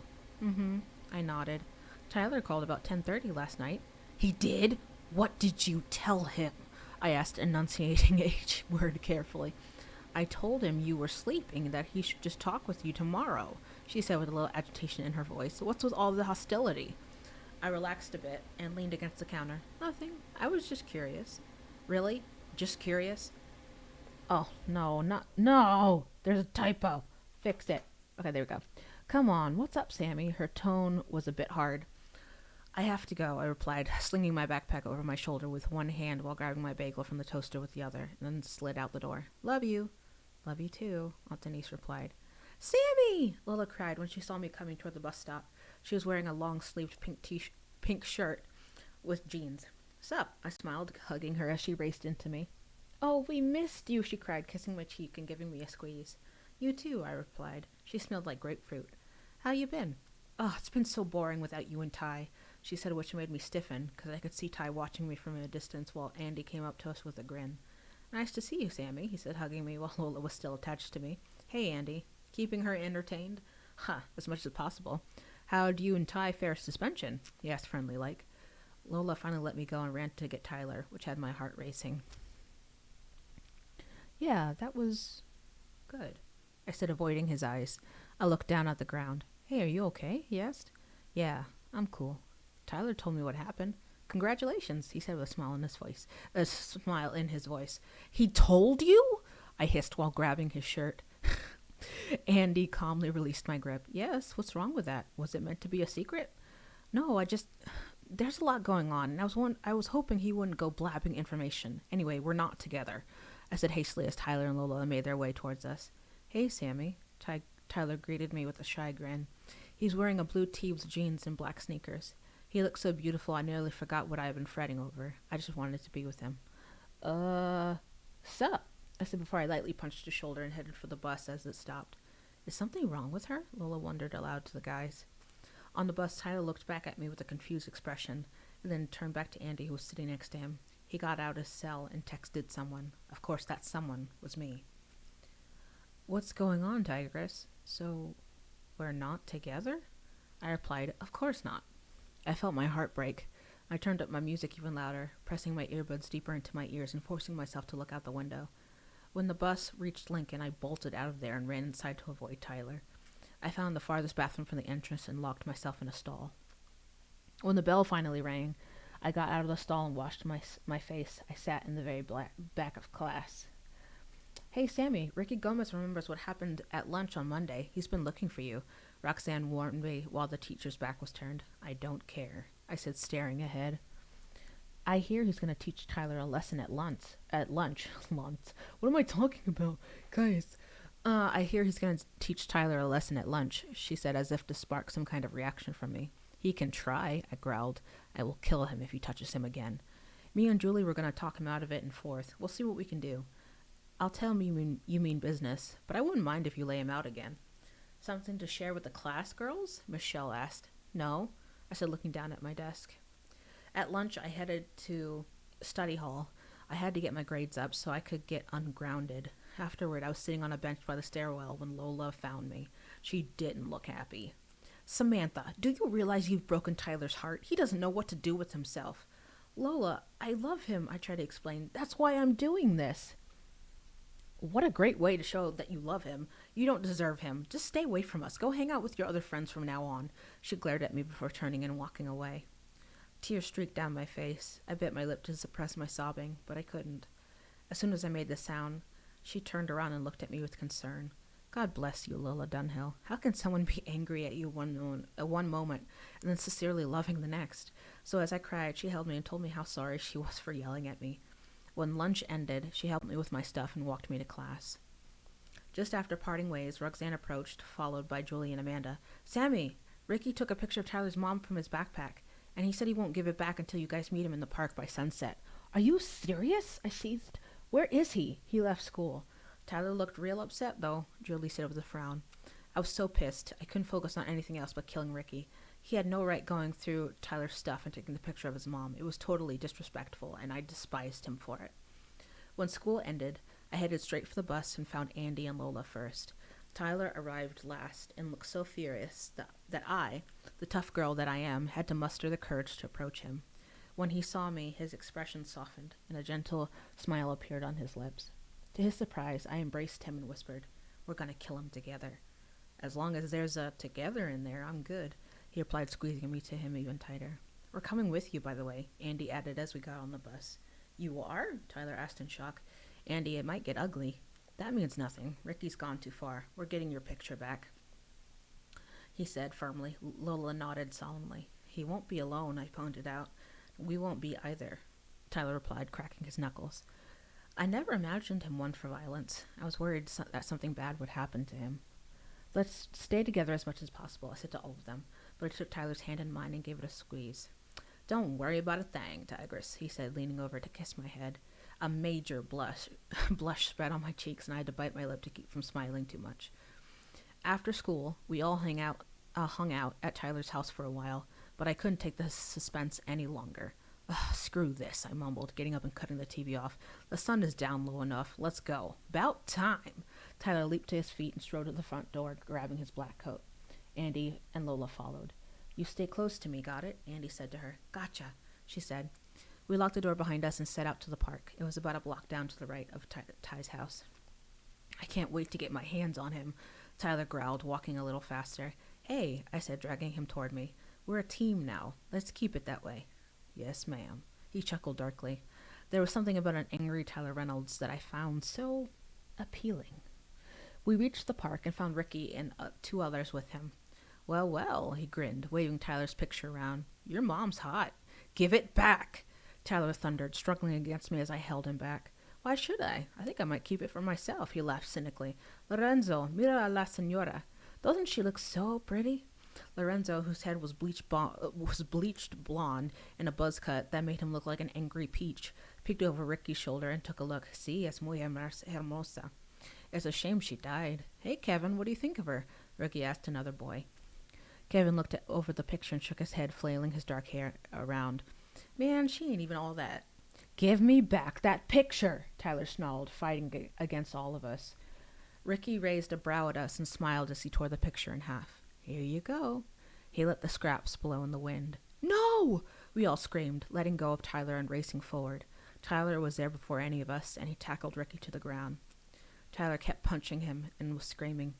Andy held off Lorenzo and Kevin, allowing his sister to help him. He wasn't really fighting, just pushing the boys back. There was so much anger in all of us. It seemed to bring us all together. We shared the same rage. Ricky didn't have a chance. I had to rip Tyler off him to keep him from wailing on him too badly. Hot tears rolled down my face as I watched Tyler try to pick up all the pieces of the picture. He couldn't and fell to his knees and wept. I crouched down and held him. I don't know how Andy managed it, but he got Lorenzo and Kevin to take Ricky home, and so it was all 4 of us huddled together trying to support our beloved Tyler. For a while, there was nothing but silence as the darkness consumed us. The night was cold, but as we held on to each other, we kept each other warm. Tyler had stopped crying loudly, but began whimpering softly, as did I and Lola. Okay, are we ready? Are we ready? Here comes the drop. Here it comes. From out of nowhere, a black car and a van parked on the side of the road. A woman dressed in black emerged from the car and approached us. Hey, is everything okay? She asked. She sounded very kind and very familiar. We all turned to look at her and shock overwhelmed us. We couldn't believe who was speaking to us was even alive. Tyler stood up with a gaping mouth and wide eyes. Who could possibly understand the feelings that went through him that night? Mom? He croaked. Her gentle smile grew as she looked upon her son with adoring eyes. Hello, Tyler. What? And there it is. There's the cliffhanger. She ain't dead. Oh my jeepers. Well, yeah, guys. That is the that is all I'm reading for today. But I hope you enjoyed it. I hope it was your face ain't dead either. Yahoo! You know what? I don't need the sass, sir. Did you guys like the cliffhanger? What did you think of it? Was it fun? Was it action packed? Was it everything you thought it would be and more? I thought so.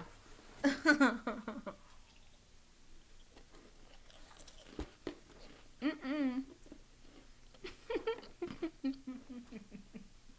He said, but she dead. I'm gonna leave her dead.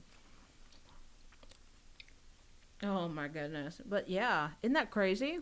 This whole time you're thinking his mom is dead. Next thing you know, da, da, da, da, she is not dead. It's pretty cray cray.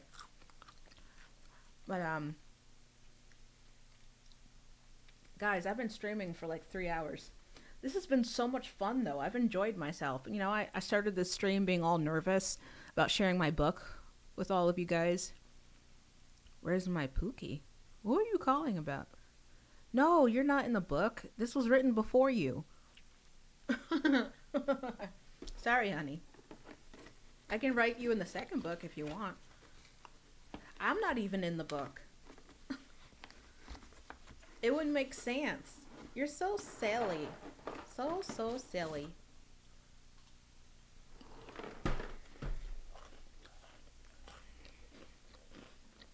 But guys, thanks so much for being here. This has been so fun to read and sing for y'all. I'll be back a little later today around 2:30 Central Time to do some strict singing. Unless you guys really want me to read again, then I might consider it. But figured I'd just leave you on the cliffhanger for today. But guys, it's been an honor to be here with you all and to share my book. Yeah, come back. Come back later today, 2:30. Mark your calendars, mark your timers. 2:30. So we'll be back in like 3 or so hours, roughly. No, 4. No. Yeah. No, it's 3. It is 3. I can do math. I can do this, guys. But yeah, love you all. Thanks for being here with us. And I will see you guys later, okay? I hope you have a wonderful day and just be on the lookout for the mutates. It's coming. It's a coming. It's going to be a great book to share with people and it's going to be awesome and I'm so excited to share this story with you guys. So, au revoir. Let's play some music, shall we? And I'll see you later. Bye.